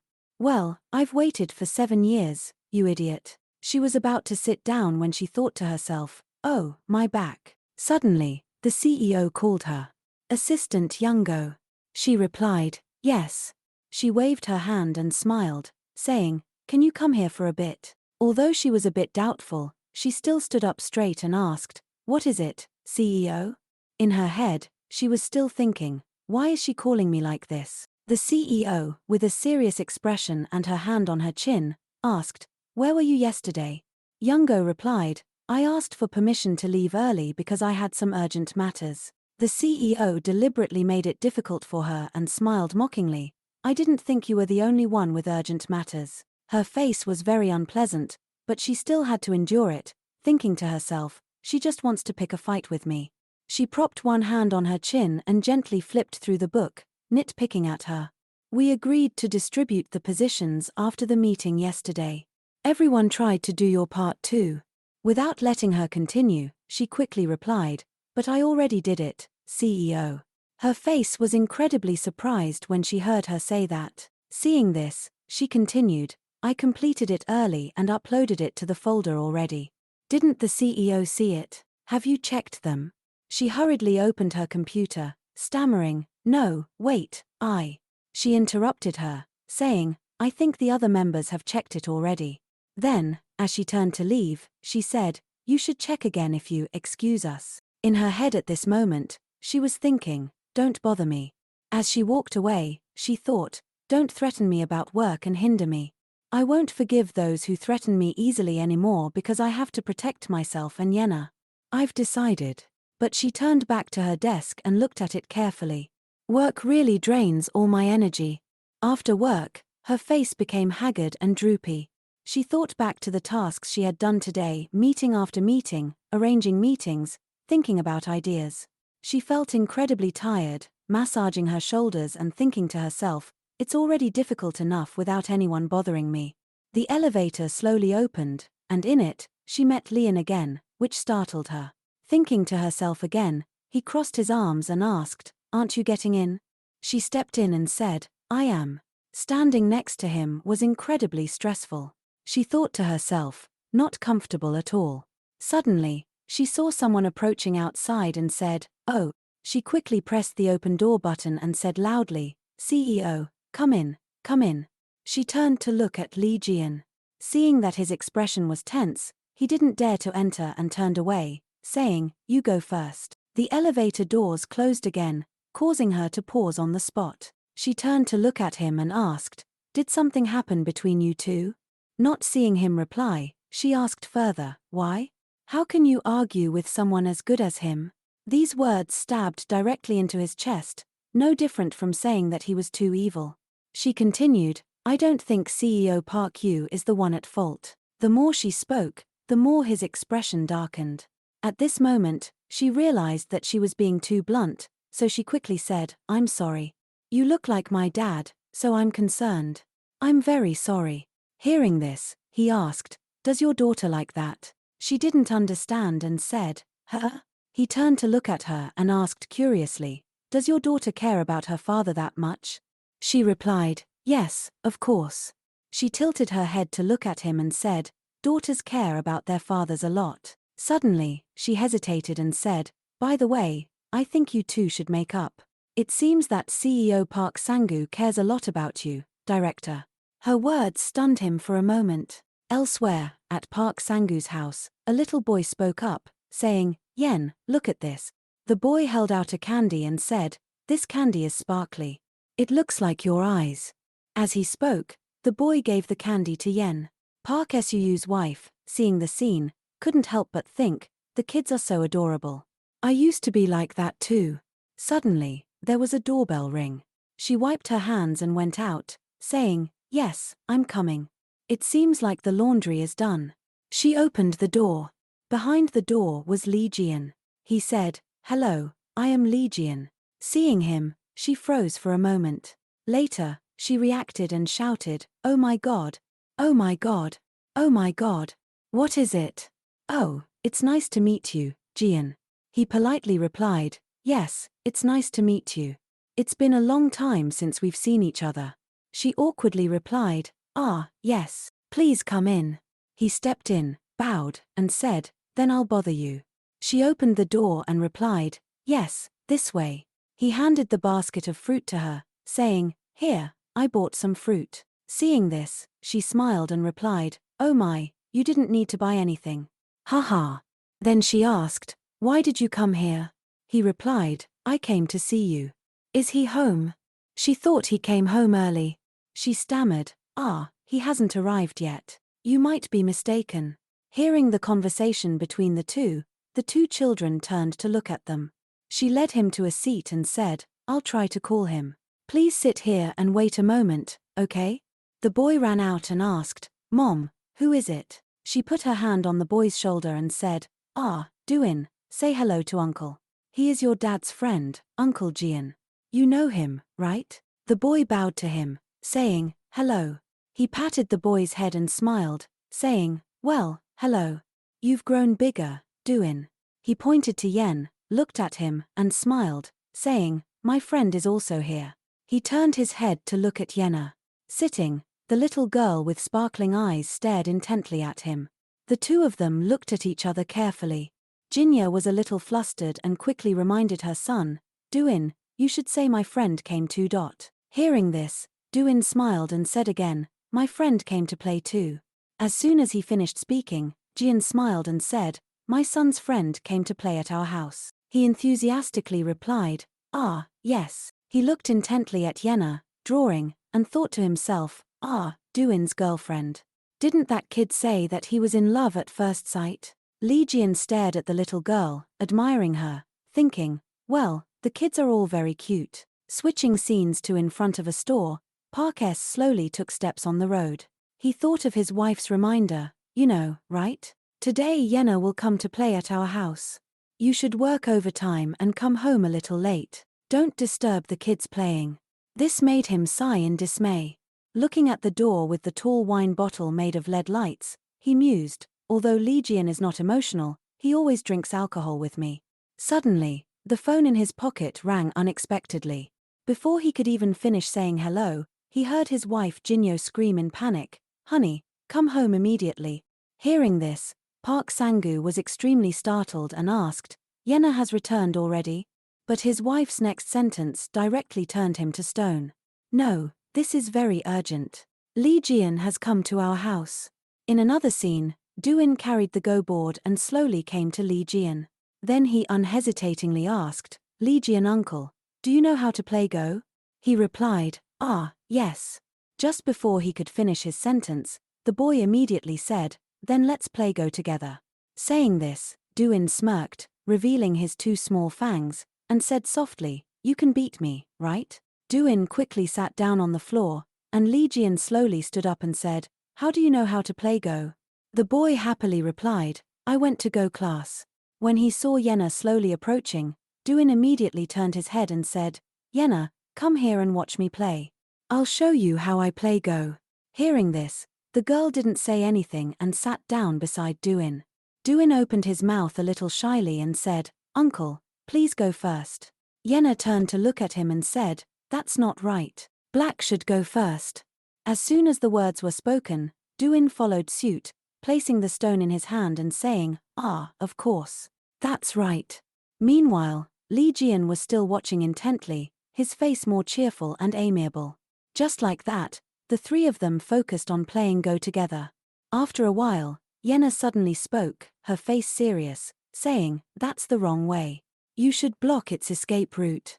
Making Duin sweat a little anxiously, he froze, not knowing what to do. When it was time to decide to place the black stone on the board, he was immediately stopped by Yenna's hand helplessly, saying, "Oh my God, look at me." Just like that, his next moves were all stopped and redone by Yenna. "It should be placed here, then Uncle will place a stone here, and then place your stone here." A series of Yenna's actions made Li Jian marvel, thinking, "How does this child know how to play?" Then he pointed to a position on the board and asked, "What if Uncle places it here?" Hearing this, Yenna put her hand on her chin and pondered for a while. Then she fiercely dragged the piece from the bottom to the top. The previous move completely amazed Li Jian. As he looked at the little girl in front of him, he pondered, "She's the same age as Duin, so she must be 6 years old. How can a 6-year-old play so well?" Suddenly, Jinyo came from the kitchen carrying a plate of red watermelon, saying, "Yenna is very good at playing. I'm very proud of her." While saying this, she secretly signaled, "Eat some fruit." The two uncles and nephews then had the usual inquiries. "What's your name, Yen?" The girl replied, "Yes, it is." While Li Jian remained curious, Yen was remarkably calm. He asked, "Where did you learn to play Go?" She replied, "From my teacher." He was a little surprised and asked further, "Not your dad, but your teacher?" Upon hearing Yen's innocent and heartbreaking response, "I don't have a dad," he fell into thought. "Ah, I shouldn't have brought this up." Duin innocently turned to Yenna and said, "Then can I give you my dad?" Yenna quickly replied, "No, you can't." When someone cleared their throat, it turned out to be Park Suu who had arrived home. Duin excitedly said, Dad's home. Daddy. He hugged his two children while looking at Lee Jian and asked, "What are you doing here?" He replied, "I came to see you." He slowly stood up and said, "I should stop here." At this moment, Yenna looked very sad, her head bowed as she stared blankly at the Go board. He continued, "You should play with Duin instead." However, the little girl immediately stood up, her face filled with anticipation, and leaned on the table with both hands, asking, "Uncle, will you come play again?" As soon as she finished speaking, he looked at her with a questioning expression and asked, "Why?" Yenna happily replied, "Because it's fun." The two exchanged a few more words back and forth. "Will you come tomorrow?" "I have work tomorrow." "Then next Monday?" "I'm very busy that day." At this moment, Yenna stood right in front of Lee Jian, shyly asking, "Then the Monday after next?" Then, using both hands, she tightly grabbed the hem of his shirt. If not the Monday after that, the pulling force grew stronger and stronger, begging, "Please play Go just one more time." Making Lee Jian very flustered, his face covered in sweat, he finally had no choice but to agree to end the conversation. "All right, I'll come play next time." His words made the little girl very happy. As he went outside, he thought to himself. 3 weeks later, on a Monday, Lee Jian stepped out the door and said, "Goodbye, see you later." Another voice echoed immediately after, "Yes, please come play again." He still thought children usually forget quickly, so it should be fine. Walking along the sidewalk with his best friend, he said, "I can't stay long, I'm a bit busy." His friend replied, "I know." After that, they continued to walk silently side by side. A little later, also on that same stretch of road, young Go hurriedly ran across the street, preparing to go up a few steps on the sidewalk and stopping in front of an apartment door, continuously ringing the bell. After a very polite greeting from two girls, young Go, "Hello, Gino, come in," and after the sweet call of Mommy, she and her daughter quickly opened their arms and happily said, "Mommy's princess, Jna." The little girl happily called Mommy. After that, she turned to her friend and said, "I'm sorry for bothering you so much." But Gino replied with a smile, "Not at all." While looking at little Yenna, she continued, "Thanks to Yenna, Doing is more well behaved. I really like her. You can bring her here often." Doing and his mother kept saying heartwarming things. "Dolin wants that too, right?" "That's right. Yenna, live with us." Park Doing, "That's too much." However, both girls couldn't help but giggle. A moment later, outside the building, it was a quiet night scene. She led Yenna along the sidewalk, and the two of them kept talking back and forth. "Is something fun?" "Yeah." "What is it?" "It's a secret." Hearing this, she tilted her head and asked, "Keeping a secret from Mommy too?" But the only response was a request from the other party. "Mom, next Monday after next, can I go to Doing's house to play?" With sparkling eyes and a chubby face, she said, "I want to go there and play again, please." Under the silent night, in a corner of the street, Lee Jian's voice rang out, "I'm sorry." Park Sunu, with his arms crossed, asked, "Why do you have to apologize?" Lee Jian replied, "I'm sorry for being so harsh with you." Hearing that, he silently nodded. After that, Suu asked again, "Do you really think I'm someone your mother sent?" Lee Jian replied, "No way." Suu pouted, looking sulky. Jian affirmed, "I'm telling the truth." Park S felt more relieved and picked up his can of beer, saying, "Okay, but I was very sad." He continued, "You always trust your feelings when making decisions, right?" "Not at all. Even using them just a little bit can hurt others." After speaking for a while, Suu sighed, crossed his arms, and looked at Jian with sympathetic eyes. He thought to himself, "Of course you don't know why I'm so sad." 7 years ago, before the accident, Jian had very bright and beautiful eyes. He smiled more and showed more emotion than he does now. But because of the accident 7 years ago, I lost my friend. On the outside, he looks cold and calm, but I know something is hidden deep inside him. This summer, it feels like he is the only one still stuck in winter. I want to help him get out of that state, but there's no way to do it. So I can only be by his side. Returning to reality, Suu placed his hand on his left chest sincerely and said to Jian, "You are a part of my life." He thought, "That's why I always hope you can be happy." He continued, wishing him to be more cheerful and optimistic. Not my whole life, but a part of it, Suu thought to himself. I hope you won't be so cold anymore. Finally, he scratched his head and said, anyway, thanks for coming to see me. I'm also sorry for saying harsh words to you. But what made you come to my house anyway? Jian let out a soft smile. He remembered Young O's words to him. Try to talk to him. If you can't meet him, then you should go to his house yourself. Isn't he your precious friend? Jian answered Su's previous question, because you are my precious friend. Hearing that, he let out a sigh. A moment of silence passed under the dark night. The next morning at the company, Jian was walking down the hallway when he passed a room where there were many voices coming from. He entered the room, looked up, and saw two people talking excitedly to each other. Ki-hoon, not noticing that Jian was there, said to Young O, "You've been working very hard on the notes, assistant manager." Hearing that, she humbly replied, I just wrote what I thought." Ki-hoon continued to praise, "You're the best I've ever seen." "I acknowledge that." Young O smiled and said, "You always praise me no matter what I do." He laughed and said, "Because you're very good." At this moment, Jian cleared his throat to make his presence known. Ki-hoon was startled and stood up straight, saying, "Oh my, hello director." He asked, "When does the meeting start?" Jian replied, "It will start in 10 minutes." Jian strode forward and said, "Ben Sanon, go print the minutes from last week's meeting." He immediately obeyed, "Yes, sir." Jian approached Young O, pulled out the chair next to her, and sat down. Jian turned to her and said, "Thank you. I made up with my friend. Thank you for advising me." He remembered her advice. Isn't he your precious friend?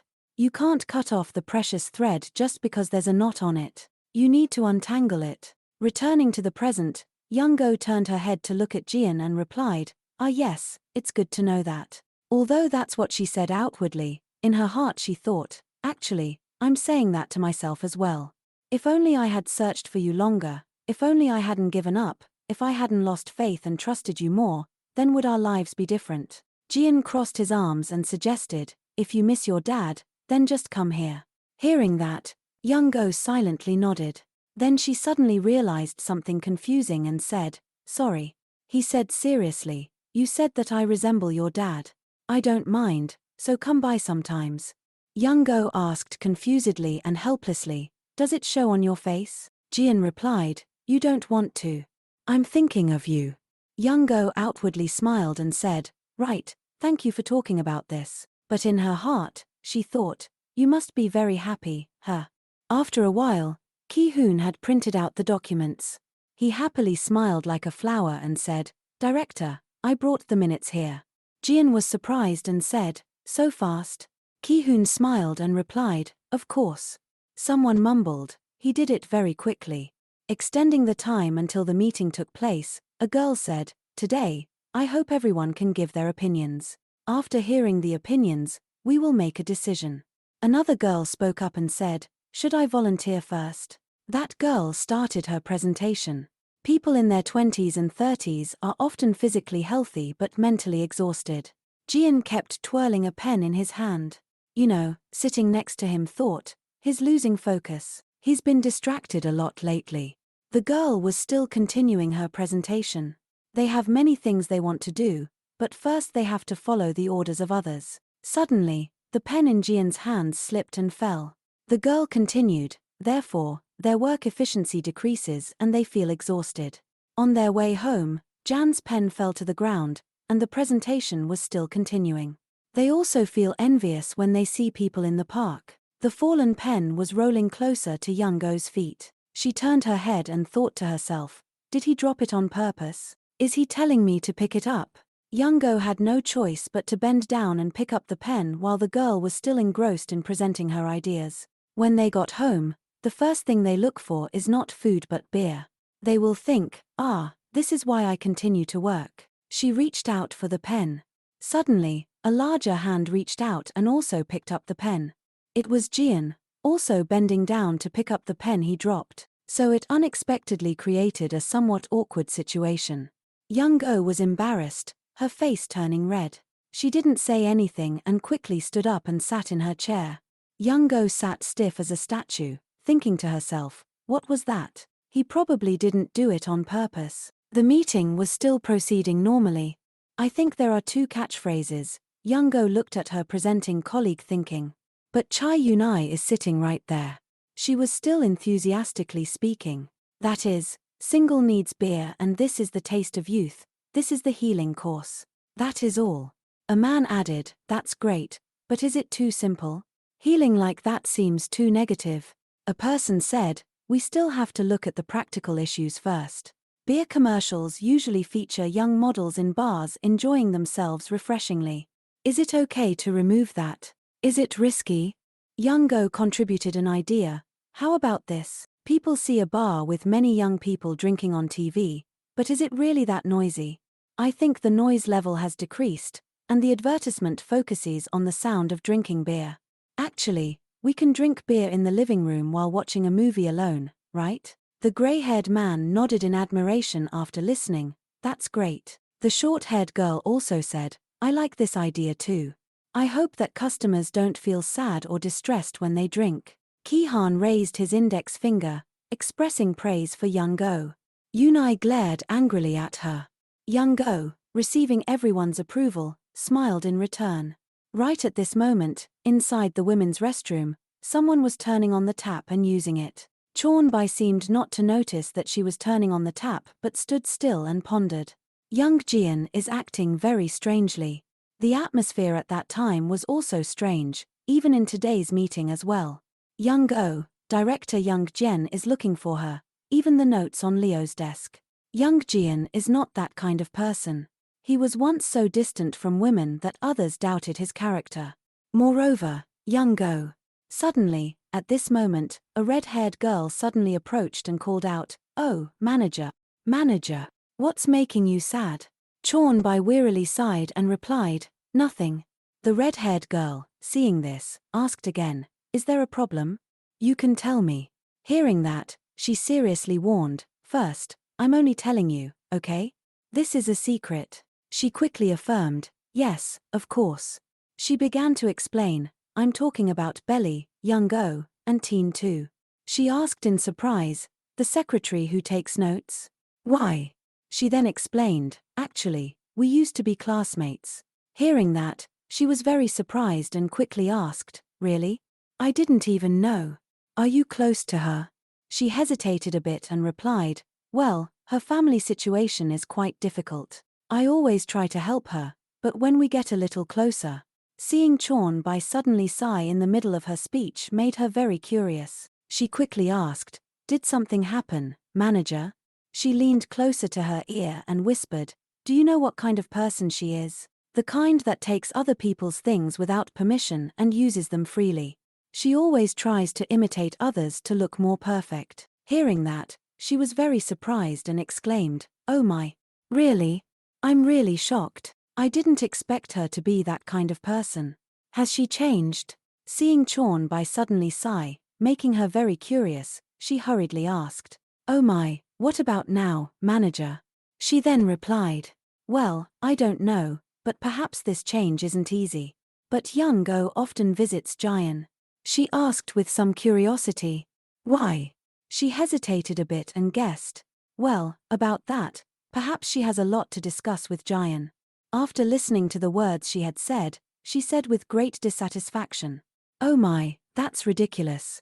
She should know her place. Why is she interfering in other people's affairs? Don't worry, manager. I will testify for you.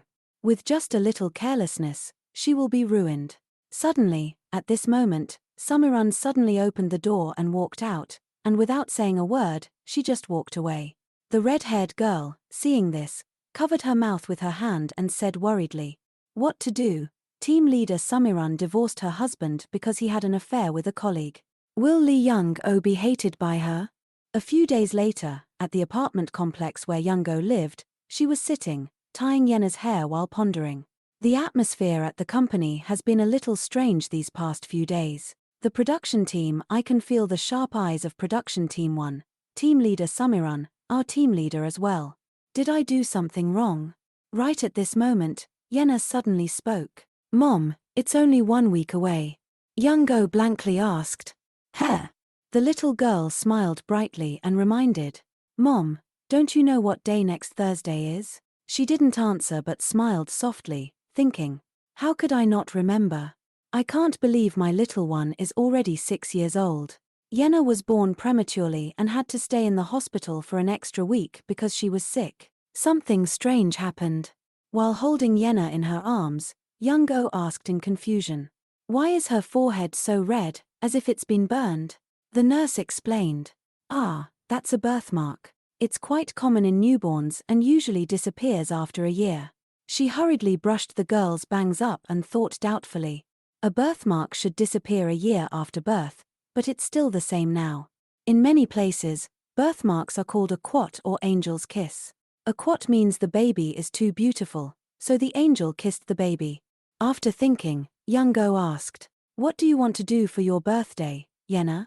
The little girl asked in surprise. "A birthday party?"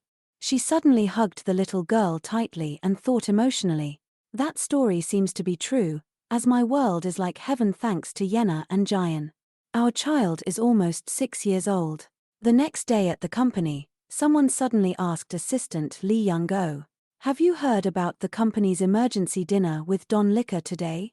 She replied, "I haven't heard about it." The red-haired girl, hearing that, immediately reminded, "Please try to pay attention and listen." Then she worriedly thought, will this make production team 1 worse? I look like Chorn Bai. Then she loudly announced the current situation to her. The advertiser is coming. They want to hold a dinner with the company production team, but the person in charge has to go on a business trip, and everyone is very busy. I want the assistant who is free to find a location for the company dinner. She continued, I'll do it. Yes, I'm quite free. Then, while walking, she calmly thought, in the past, I used to avoid getting involved in entertaining advertisers by all means, but I've been through that, so it's okay now. I should find something delicious, a person with 5 years of experience in the office. A moment later, in the area of production team 2, Lee Young-go suddenly walked in, then went to the side of the red-haired girl and called, "Manager Cho." Causing her to be startled, she hurriedly responded, "Ah, yes." He asked with curiosity, "Where did everyone go?" She sweated nervously and replied, "Assistant Ko and Song have gone to the printing photo shoot, and Assistant Young-go has gone to the Don Liquor Company dinner." He frowned slightly and asked again, "She's gone already?" She replied a bit flustered, "Yes, because the advertiser said they would arrive early." He immediately questioned, "Why are the members going out to play and leaving the advertiser like that?" She hesitated to explain, that is, everyone has other things to do." He quickly turned around, then immediately took out his phone and called team leader Young Jian. "Send me the contact information of assistant Lee Young-go." That night, the weather outside was rainy. Someone suddenly asked, "Are there no umbrellas left?" The other person replied, "Yes, because it suddenly rained." While standing in the rain, Young-go worriedly thought, "The rain is so sudden. I have to go back to the office and borrow someone's umbrella. But the rain is also light, so should I wait for a while?" Just as Lee Jian was about to call her, he was lucky enough to see her figure nearby, so he admired in his heart, "She's here. She doesn't seem to have gone far." Park Yu quickly approached and asked with a big smile, "Oh, my friend, do you have an umbrella? Let me share it." He unexpectedly gave her the umbrella and said, "Use it alone." He asked in confusion, "Huh? What about you?" He replied, "I'll run." Hearing that, he was very confused, so he hurriedly asked, "What are you talking about? We can go together." He immediately refused. "No, you go alone." Then he smiled and turned his head to look at Lee Young-go and asked, "Do you have an umbrella?" Suddenly, he took off his jacket, causing Park Yu to be a little confused. She replied startled, "No, I don't have one." He quickly suggested, "Then let's go together." Then he quickly used his jacket to cover both of them. Seeing that, she hurriedly waved her hand in refusal. "No, it's okay. No." And thought with some doubt, he wants to share that jacket. Then she pointed to the store across the street and said, "I'll go over there and buy an umbrella." He continued, So we can go over there and buy an umbrella, right? Let's go. Hearing that, she couldn't help but be flustered, thinking, wait, this is crazy. Then she had no choice but to reluctantly run across the street with him. In this situation, Park Yu, standing nearby, said with some helplessness, really, looking at him makes me feel like I'm filming a movie. No, I have something to tease him with now. Lee Jian and Lee Young-oh are walking under the rain. He is holding a jacket to shield them both from getting wet. He lowers his head and speaks up. I think I just need to go straight this way. After that, the two are preparing to enter a building. She looks up and says to him, thank you, I will buy one for you. Lee Jian uses his hand to brush the water off his hair while replying, it's nothing. She looks at the umbrella stand and exclaims in surprise, there is only one umbrella left here. The storekeeper, seeing this, walks over and gives her 2 umbrellas, smiling and saying, there are many more. Don't worry. She also smiles and replies, thank you. Lee Jian gives Lee Young-oh 1 umbrella. She says, take it. He frowns upon hearing her words. He takes the yellow umbrella reluctantly. Can I return this? I have many umbrellas at home already. She replies, then just use it today and return it to me later. I don't have any at my house. She thinks to herself, the rich are the ones who bring umbrellas. He walks away, then turns back and calls her. Let's go. Lee Jian points to a building. I will stop by the company that Ki-hoon introduced. It's right at the intersection over there. He speaks up. All right, then we'll split up there. She continues. If someone laughs at my face and tells me I chose the wrong place, then can I say that it's all because of the director's choice? He replies coldly. Just do whatever you want. Inside the office of production team 2, there is a voice. Where did assistant B Leo go? She hurriedly raises her hand to explain. It was I who asked her to go prepare for the evening drinks event. The purple-haired girl smiles insincerely. Oh my, really? It can't be helped because everyone is busy. This girl thinks to herself. Assistant Vice Joe, you're still doing a good job even now. No, I didn't ask you to. The purple-haired girl's eyes reveal satisfaction. Lee Young-oh must fight alone until she sweats. Before the others arrive, she calls. Ira, are you off work? Could it be that the director is also finished with work? Ira replies. Yes, Manager Chai. The purple-haired girl smiles woodenly.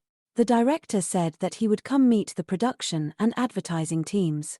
Are you not going along? Scene switches to a restaurant. Inside, there is a coughing sound. Cough, cough. The purple-haired girl and the red-haired girl run hastily. The red-haired girl shouts, Manager, slow down a bit. The purple-haired girl replies irritably, I'm running because of you. What you said, Vice Assistant Joe, how can you let the creator go alone to entertain others? In her head, she considers. Nothing is going according to plan. She walks in with a flustered face. However, the purple-haired girl is extremely shocked when she sees the scene before her. Young-go sitting next to Lee Jian along with the others, talking and laughing happily. He is holding a glass of water and watching, secretly pleased in his heart. The purple-haired girl, standing at the door, is so angry that her blood boils, her hands clenching tightly. The man wearing a blue shirt appears and whispers into the purple-haired girl's ear. Chai Yunai, can't you handle it for even a day? How many years have you let young Jian slip out of your hands? She remembers what the man in black once said. Because next year is the general election, you should get married before then so that you can be more comfortable. Even if you're not good at anything, you must at least make a show in marriage. She closes her eyes, gritting her teeth and listening to the man in blue saying, Chun Bai, wake up. She replies, I know. She, with a determined and certain gaze, thinks, I must marry young Jian. That's the only reason I exist. Scene switches outside a convenience store. Young-go is standing, gasping for breath. Everyone is talking. She is reaching for a bottle of water when there is a noise behind her. Swoosh. Are you afraid to go to work tomorrow? Lee Jian is also holding a bottle of water like her. Let me buy it. She considers. Well, then if you're paying, Then I'll drink something more expensive. She grabs the bottle of water and takes a big gulp. Lee Jian speaks up to ask, "Are you okay?" She happily replies, "Yes, thank you." For this, he looks at her and asks, "What do you think? Have we captured the attention of the advertising side yet?" Young-go feels uncomfortable and suddenly covers her mouth with her hand.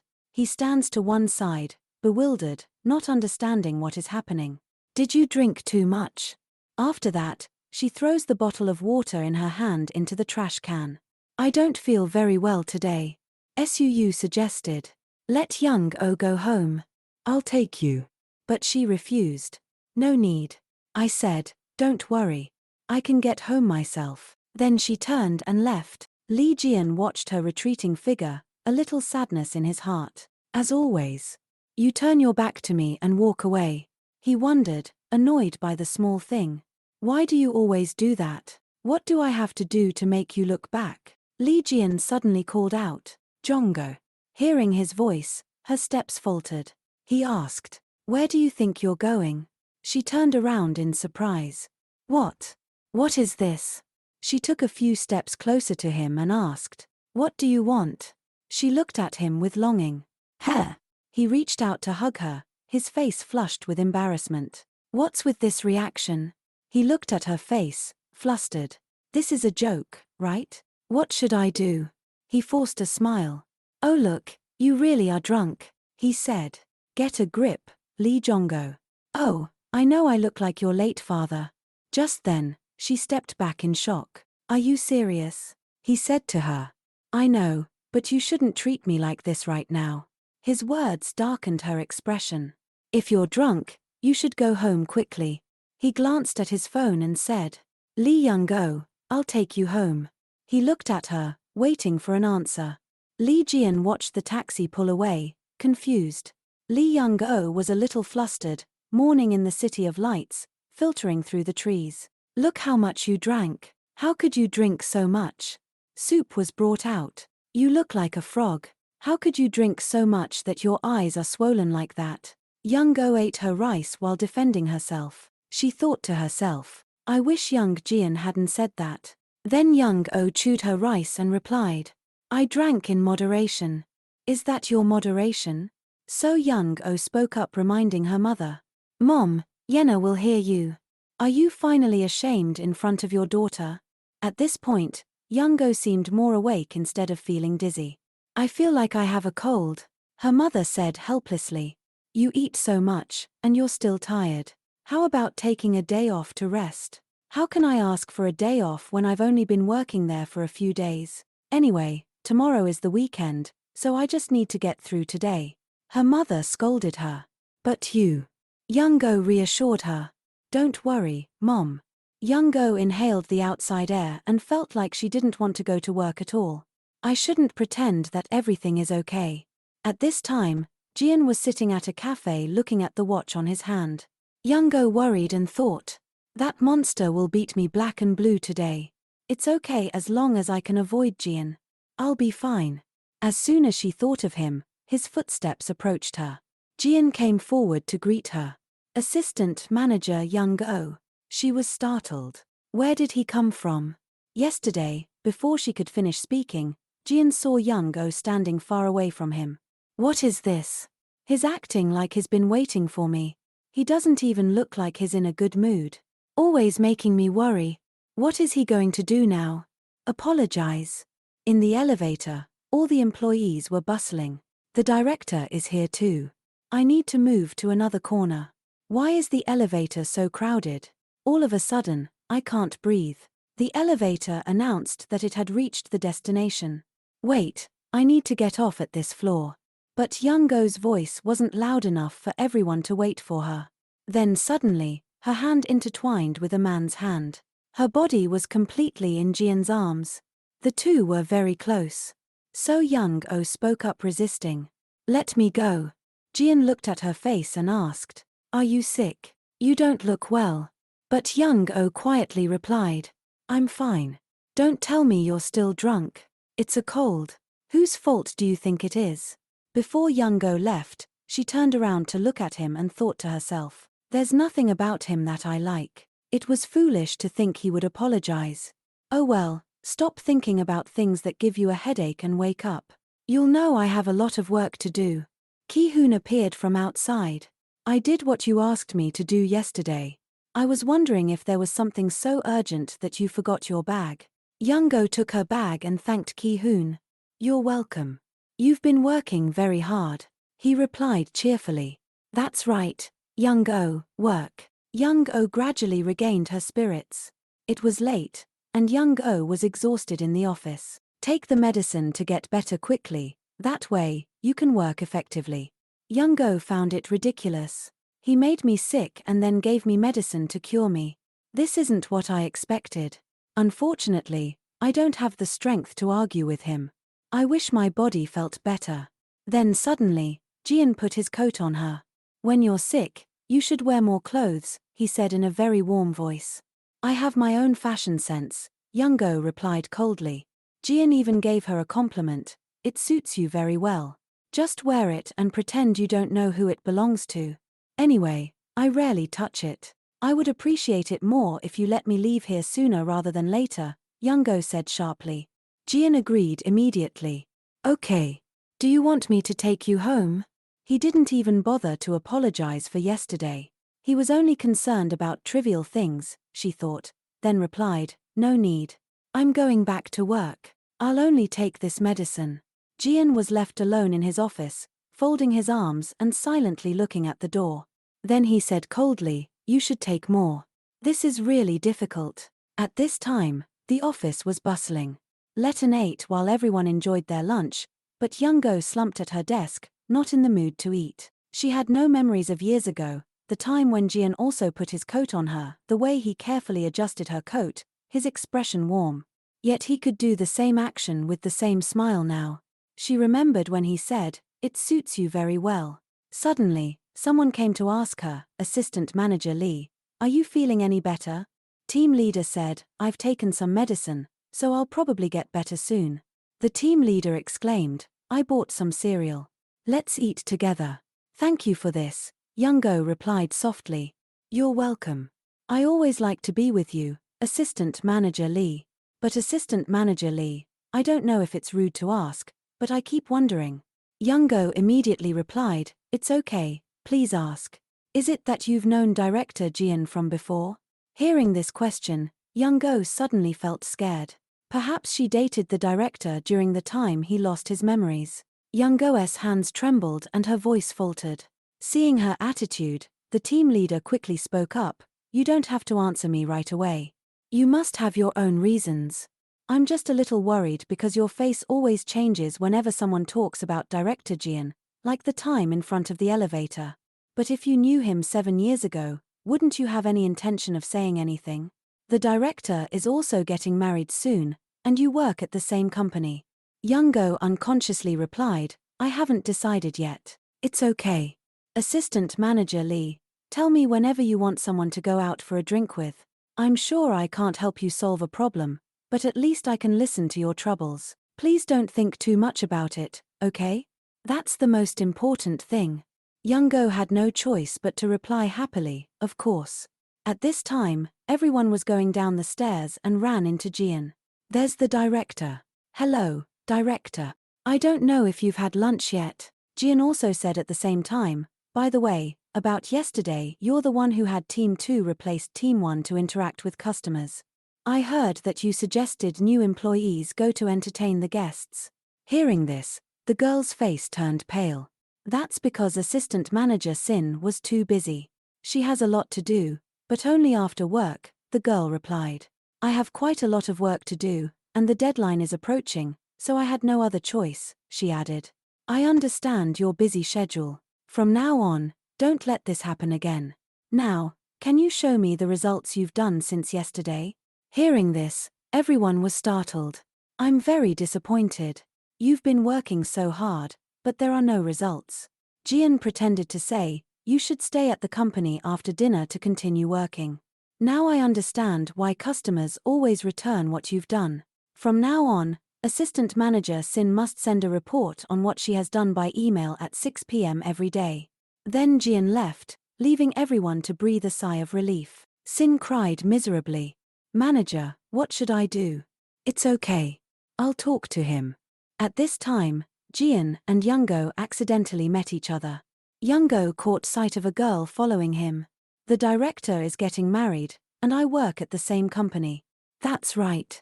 He's about to become a groom. I should stop bothering him. As soon as they entered the office, the two felt the atmosphere was gloomy. Has something bad happened?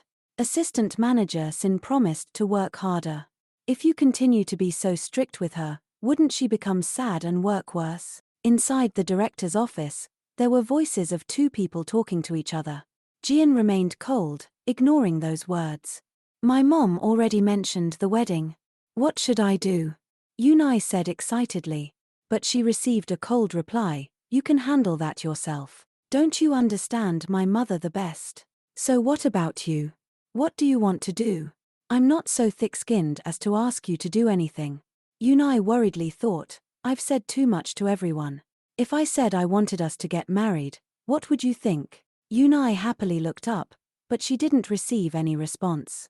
Jian's glance meant, how dare you do that? Without opening his mouth to say any words, Yunai could understand that sharp look. Jian took out a document and said coldly, you can't solve the problem by saying Tell my mother that we're over, even though we haven't dated once. Yunai felt extremely angry. How could those words come out of your mouth so easily? I can't understand why that's so difficult for you. I'm busy. Can you go out? When she heard these words, Yunai's eyes were no longer excited. So she quickly left the office. As soon as she stepped out the door, she ran into Suu. The two passed each other and whispered. He said he's very busy right now. Yunai has said that much, and is still stubborn, Suu replied. I should check how hard he's working. He must have just argued with Yunai, but he doesn't look angry. As soon as Suu walked in, he noticed an umbrella placed at the edge of the door. He picked it up and asked Jian, you probably don't need it, right? I'll take it home. My daughter will probably like it a lot. Jian coldly said, that's mine. Put it back. Suu sat on the chair and said, you were especially polite to Yunai. I can't even imagine it. Jian was still focused on the pile of documents. You don't understand. Suu suddenly remembered something. That's right. Yunai, 7 years ago, when Jian was still in a coma, helped the police catch the criminal who caused the accident and ran away. It is rumored that she is also very concerned about Jian's mother. Besides, Yunai is the younger sister of my friend, and he and she see each other as family, so it is obvious that they cannot ignore her. Suu continued, however, I still have to tell you this if you really want to date someone. Before he could finish speaking, Jian replied that there wasn't anyone. Okay, if you don't mean that, then who did you give your umbrella to? Not the umbrella, but the jacket. I saw everything yesterday. It's like a cheesy romance movie right in the middle of the public. Assistant manager Youngo wore the coat that I gave you as a gift, right? Jian asked in surprise. That was a gift you gave me. Suu angrily rebuked, you really are a heartless and cold-blooded person. Do you still want to deny it? Those are romantic feelings. Jian said, I have my own appearance preferences. I have never felt this way, so it is quite annoying. I'm not worried about getting wet or anything, but I'm not saying I like it, right? I want to be by Youngo's side, but not because I like her. If she is in pain, I will be very concerned, but still not like her. That's called early love, my foolish friend. Youngo stood in front of the elevator and felt the wind blowing on her body. It's not strange to be curious about Youngo. It happens naturally because I am a man. It is just a little desire like wanting to eat when hungry. How can I be moved by a woman I have only met for 10 days? Youngo said softly. I will wash the coat and return it to you later. Jian continued, just give it to me because it is a very precious gift from a friend. So I will take it to the laundry myself. Youngo thought in a panic, why did he lend it to me if it was so important? Ki-hoon waved his hand from behind and called, sister. He ran over happily. Hello, director. Are you about to go home too, sister? I just bought a car. Do you want me to take you home? Youngo asked in surprise. Tonight is Friday. Do you have any plans? My meeting is also near your house. Do you want to come with me? Ki-hoon invited her with a very warm look. Jian immediately turned to him and said, Ki-hoon, there seems to be a phone ringing in the office, but no one is answering. Ki-hoon asked blankly, really? But I didn't hear it clearly. Jian said coldly, but I did, so I have to go to the office to check. Wait for me a moment, sister. After a while, he turned around and said, Assistant manager, you should go first. I have to send some documents urgently. Young-go replied, I know. Good luck. So the two returned to their previous silent state. Jian even put the coat on Young-go at home because it was very important. For my friend, it must be returned on Monday. It can be returned on the weekend, too. Young-go only replied softly, I know. But in her heart, she thought, he doesn't intend to make me go out on Sunday, does he? Evening at Young-go's apartment building, she received a message from Jian. Documents on consumer behavior of customers on the floor, customer care. I am sending you this because I think it is a useful template for preparing the upcoming advertisement. Why send this on Friday night? Does he intend to make me study now? Young-go was playing with Yena when she read this. Yena said innocently to her mother, Mom, look, there are only 6 days left until my birthday. All Yena wants on her birthday is to eat cake with her grandmother and mother. Is that all you want? You look forward to that day so much. Young-go replied, yes, because Mom will be home early. Young-go felt that the child was really warm. Then Yena went out and said, I want to play, go to. Looking at her child, Young-go wanted to give her more affection. I work so hard for this lovely child, but because I am so focused on work, I don't have enough time to show my love to her. Yena is really a good child. Mom always feels so sorry for you, my little princess. Every time I see Yena, I feel like I have more motivation to overcome difficulties, even if I look like this. That's right. Yena is the only source of strength for me to face the director who sent me the homework message on Friday night. Yena said seriously, Mom, shouldn't put it here. The cake needs a way to live. Young-go looked at her baby daughter in surprise. This is the good position that Mom must choose so that it won't be eaten like this. Young-go had figured it out. She needed a way out. Retreating does not mean running away because it is the way she can survive. She should retreat with the director who will soon enter the wedding hall. All she needs is Yena, so just follow that path. The next day dawned bright and clear.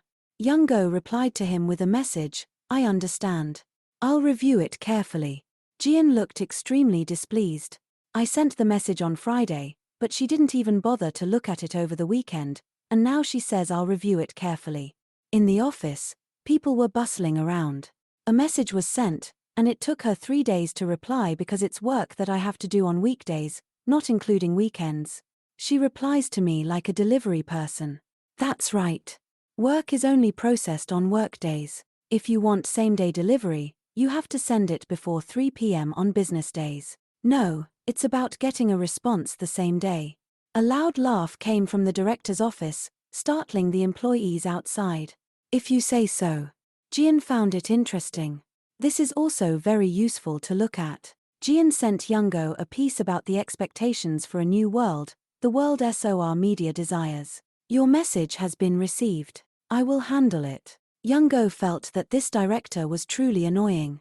I don't know how I can see all of her expressions through just a few lines of text. Before, time felt stagnant and sluggish to Jian, but now it seemed to be flowing along. You're quite interesting, Assistant Manager Young-go. So interesting that I want to sit next to you right now at the conference room. At this time, a voice came out. After the dinner party last night, Dawn's advertising team gave us some feedback. They liked all the proposals we made. Therefore, they requested that we combine all 3 drafts together. The comments started to become more heated. Combine them into one? How do we combine them? Are we making something like Beauty Jaggi? This is an army stew made by mixing many American and Korean ingredients. Saying that is like telling us to start all over again. And even if we combine them, 2 would be enough, let alone 3. Sin angrily asked back, Assistant Manager Young-go, do you have anything to say? Young-go calmly replied, what should I say? If you hadn't mentioned all those drafts to the advertising side at that networking event, this wouldn't have happened. Young-go softly replied, I only told them what Team Leader Cup asked me to. That's right. Isn't that great? They made a decision very quickly. So what's the deadline for the script? The first draft is Friday. One draft is enough. If it is the first draft, there will definitely be a next part. We need to pass the first round first. Yunai spoke up. If that's the case, I'd like to suggest that assistant manager Youngo be the final editor for the draft. I've spoken privately with the advertising side, and with the specifics of my job, I won't have much time.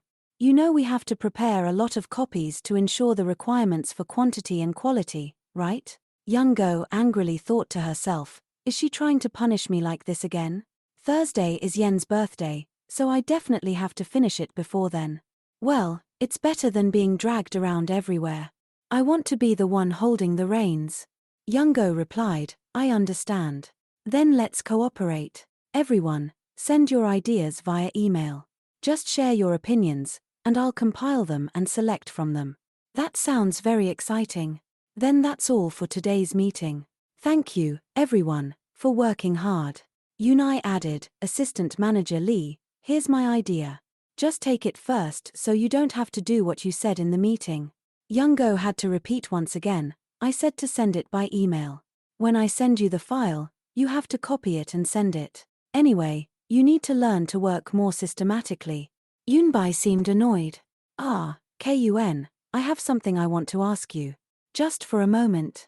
Our idea team will have a new model on Wednesday. I wanted to ask if you could design for this plan. Are you free tonight? Kun blankly asked back, you mean tonight? Youngo spoke up to help. How about starting next Monday? Kun also has a lot of work to do in the group. Are you busy then? Monday is fine too, Kun said, looking grateful. That's great. I owe you one. Thank you very much. It's nothing. By the way, Kun, you're always being called like this, aren't you? He didn't expect her to know this. Talented idea people were always being held back. At this time, he ran into Jian and greeted him. Director. Jian also asked, hello. Has the meeting ended? It just finished. If you haven't done it yet, he'll still nag about it anyway, so there's no need to rush. Just relax. Jian had just stepped into the office when he heard Youngo's voice. Working on Monday is the least troublesome when the plan draft is almost finished. So it would be better if you forget about it. Just put it aside. Youngo said in a gentle voice. You understand, right? Kun blushed with embarrassment. Assistant manager, I have something I want to tell you. I want to ask assistant manager. Before he could finish, Jian opened the door and walked in, startling both of them. They turned to look. He said in an unpleasant tone, Assistant Manager Youngo, don't you have something to return to me? My coat. Youngo suddenly remembered. Yes, I'll bring it right away. Wait a moment. Youngo awkwardly got the coat to return to the director. Then Jian coldly said to Kun, follow me. Thank you very much, director, Youngo said as she returned the coat. I told you not to wash it. How's your cold? I've recovered. Jian felt more relieved after hearing that. That's good. Kun, I'll meet you in the office in a bit to talk about your work. I think I need to see the draft myself. Okay. When Jian went out, Kun felt lighter. Youngo worriedly asked, is everything okay? Kun shyly replied, of course, there's nothing wrong. The director is indeed very meticulous. I never thought I'd get a full 2 hours of one-on-one guidance. Look at this. When I said I should go back to work because my phone was about to die, the director gave me this. I think he's really kind. Time flew, it was already Wednesday. By the way, assistant manager, you haven't said anything about that. Kun shyly scratched his head. I really like you. Youngo suddenly remembered that statement. She thought it was just liking her as a colleague. She really felt very awkward and hesitated, not knowing how to respond. Are you okay? Sit down first. I just thought it was a joke. Kun seriously said, no one would joke like that. You're really pretty, but I think you don't even know it. That's exactly what makes you even more attractive. You don't know you know it. You definitely know it. You're very pretty. Super pretty. That's right. You're beautiful. Kun only spoke the truth. No, I mean I'm not pretty. Just a little misunderstanding. For me, I really like looking at you, assistant manager. The more I look, the more I find you strangely attractive. So I just keep liking you more and more. Anyway, it's a good thing, isn't it? Assistant manager Youngo worriedly thought, are all young people like this these days? Why can't this stop? Is it because I'm being nice? What should I do with this innocent guy? I can't hurt anyone. But I also can't create distance. So Youngo spoke up. You know, Kun, actually I am already a mother. Upon hearing this, Kun's expression was incredibly shocked. Assistant manager, you're hurting me quite a bit. Do you hate me that much? Youngo politely replied, no way. How could I hate Kun? It's true. Look. Youngo took out a photo of herself with her daughter. This is my daughter. I didn't adopt her. I gave birth to her. My little princess. I don't have a husband, but I have a child. And next Thursday is her birthday. Kun still couldn't believe it. But no one told me. It's just circumstance. Because I'm not married, I also declared myself as single when I joined the company. When I submitted a copy of my resident registration, I only included personal information. So no one knows. You're the first person in the company I've told this to. I dared to tell you because I know Kun is a very good person. I'm very grateful that you're always gentle with me. But my circumstances are like this. I'll continue to live like this and protect her well. I'm sorry, but I will fully support Kun's love life. You'll meet someone better. Kun couldn't believe his ears. It was late afternoon, and there was a voice from Yenna. Mom, wake up, Princess Yenna. Guess what day it is today? Yenna looked very excited. It's the birthday of my little princess. Youngo hugged her daughter. Happy birthday, puppy. Mom, why also discovered it? No, not yet. I'll open the presents after the party tonight ends. Not now? Yenna asked, disappointed. Has our princess planned the party clearly?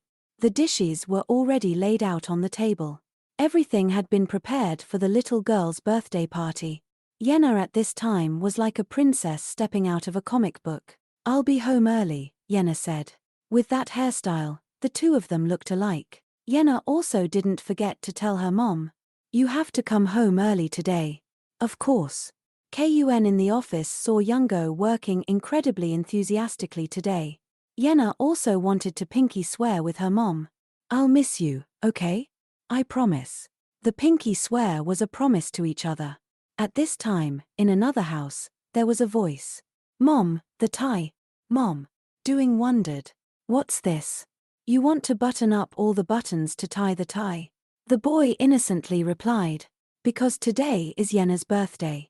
But my little one, do you really think Yenna wants a ring? Doing didn't hesitate to say. Because that ring is very pretty. That's fine too. Anyway, it's a gift from the heart. Mom, Doing added, are you only planning to give her a ring?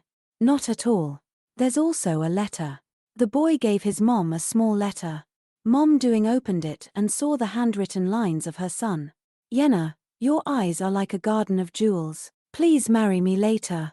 A ring and a letter, is there anything else? Doing excitedly replied. There are also 3 magic tricks, 3 lines of poetry to Yenna, the puppy dance, and flowers from toilet paper. Mom Doing still couldn't understand what the 3 lines of poetry were. This is Yenna. Yenna is very pretty. Please marry me. The boy read the lines of poetry he composed himself. Son, just do the magic coin and paper flowers. So what about the 3-line poem? Well, the poem and paper flowers are okay, but I want to do more. Mom Doing spoke up to explain to him. You shouldn't show off too many of your skills at once. We'll do it little by little. Let's do what you're best at first. So let's save the rest for Yenna's birthday next year. That means I still have to prepare more than 14 more. His mom didn't understand. Why 14? Doing spoke up. Because I still have to perform for the next 14 years. Of course, because I'll have to get married at 20. Doing excitedly said. But Doing, aren't you planning to perform after getting married? Doing happily said. That's impossible because I still have to raise babies. So it'll be very difficult. Doing was still young, but he was already thinking about family and children. Mom, you know raising children is very difficult. How could anyone not know that? Doing even knows. Anyway, Mom will still support you. The boy's first love will probably be beautiful.